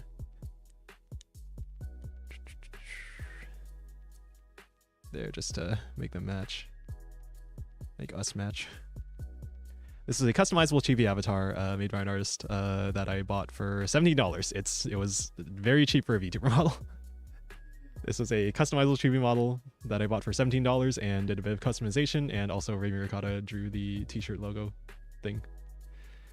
So those are credited in the description, in the doobly-doo, in the doobie-doobie-doo. Pardon me, I think this thumbnail is kind of mid. I want the lighthouse actually to take up less of the space though, but I do want it centered. That's the tricky part because this screenshot is kind of unless I do something like this.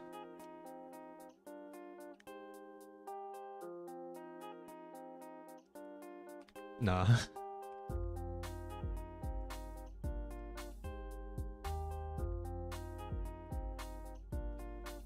Here's the thing, right? This image is sort of, I don't know. It's not that visually interesting without like the proper size and the framing of it. How's this actually? Am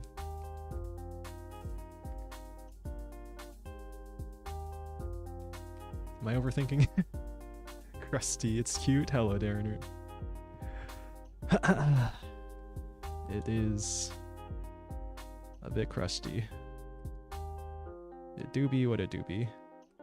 We treat it as like centered on the characters inside on the lighthouse, then it's a little better, I guess. I do like this better than before.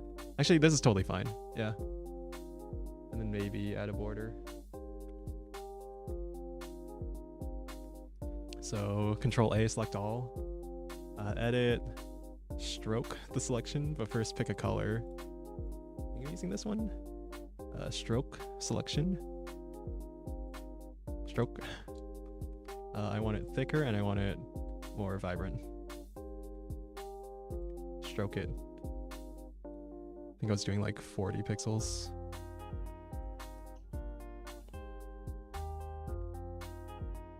And then put it under the chibis and the logo. There. How's that look? Would you click on this thumbnail? Is GIMP good? Never use it? It's pretty good. It's like Photoshop but more annoying to use, as with most open source software. Can I get an A/B test actually? Chat. Border yes or no? Border yes or no? Here's without. Here's with. If you see this thumbnail on your YouTube homepage, which one are you more likely to click on? Also, is it too pink? Border yes? Alright. Also, is it too pink? I feel like it's a bit too pink. I'm gonna tone it down just a bit. Just a bit. Stroke. Stroke. Actually, what I've been doing the past few ones actually is stroking it with a paintbrush tool. But then changing it to like hardness 75, size 80. Let's see. Stroke with the paint tool, paintbrush. Stroke. That's not it.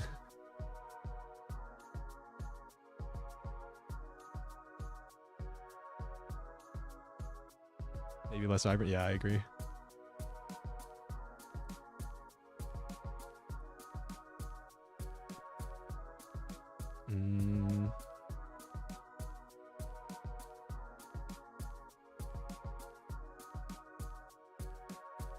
Oh, I have opacity set to like 27. Okay, stroke. Yeah, that's like a little nicer actually. How's this? How are the colors? How you liking this thumbnail? Would you click this thumbnail? Also, should the border be in front actually?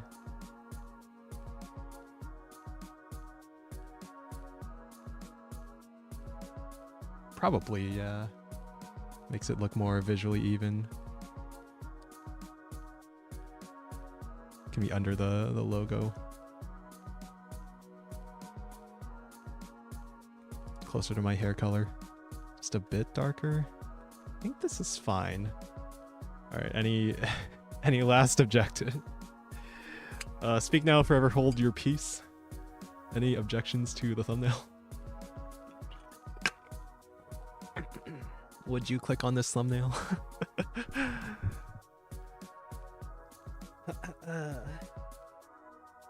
Make a Mr. Beast type. We're trying with the bog face. Oh. Make the border Neapolitan colored? I should try that sometime actually. Yeah, make it my hair colored or something. Yeah, that would be cool actually. I'll save that idea for eventually. All right.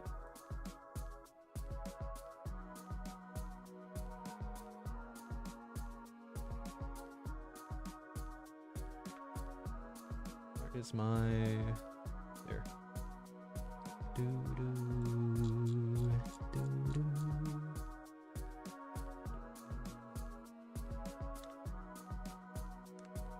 All right.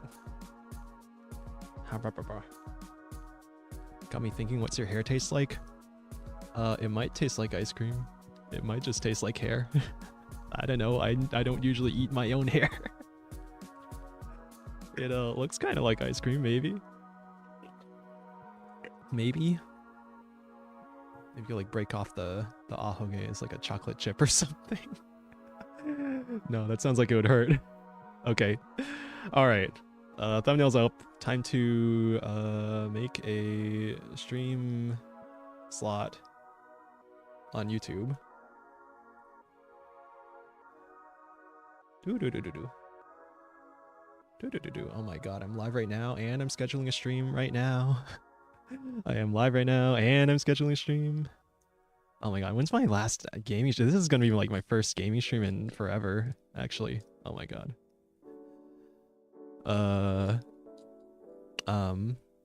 Hold up. Change. Really asked what flavor are you? Neapolitan flavor. It's the Neapolitan ice cream. Alright. I'll think of a better title eventually, but fishing on the web with Amanda Splats. Ah.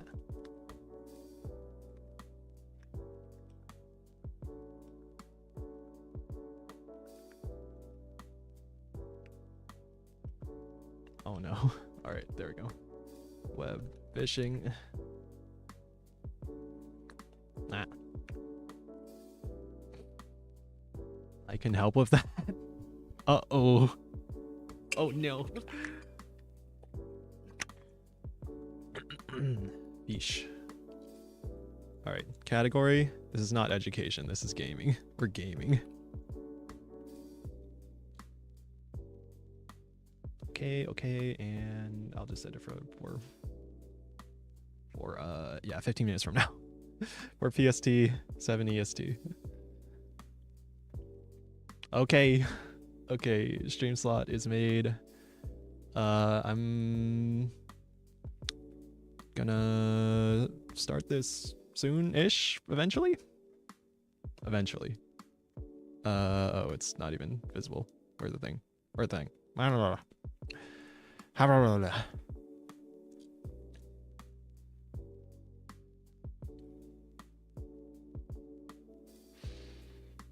Fishing on the web, something. Go to a video, go to a thing. Also, Cars Live. You know what? Here, if you want. I'm just gonna raid into car, even though we're probably gonna be web fishing in like 15 minutes. Yeah. All right. Thank you, everyone. I already read names. And something. Bunk bed. Do you prefer top or bottom? In a bunk bed, I would take the bottom. In a bunk bed. I could do either. I could do either. What's in you? All right, don't you? Let me. Here, I'll do the funny raid thing. Raid. Cars live, right? On Twitch as well. All right, we're double rating YouTube and Twitch, even though we're gonna. Even though I'm gonna do a web fishing stream in like 15 minutes.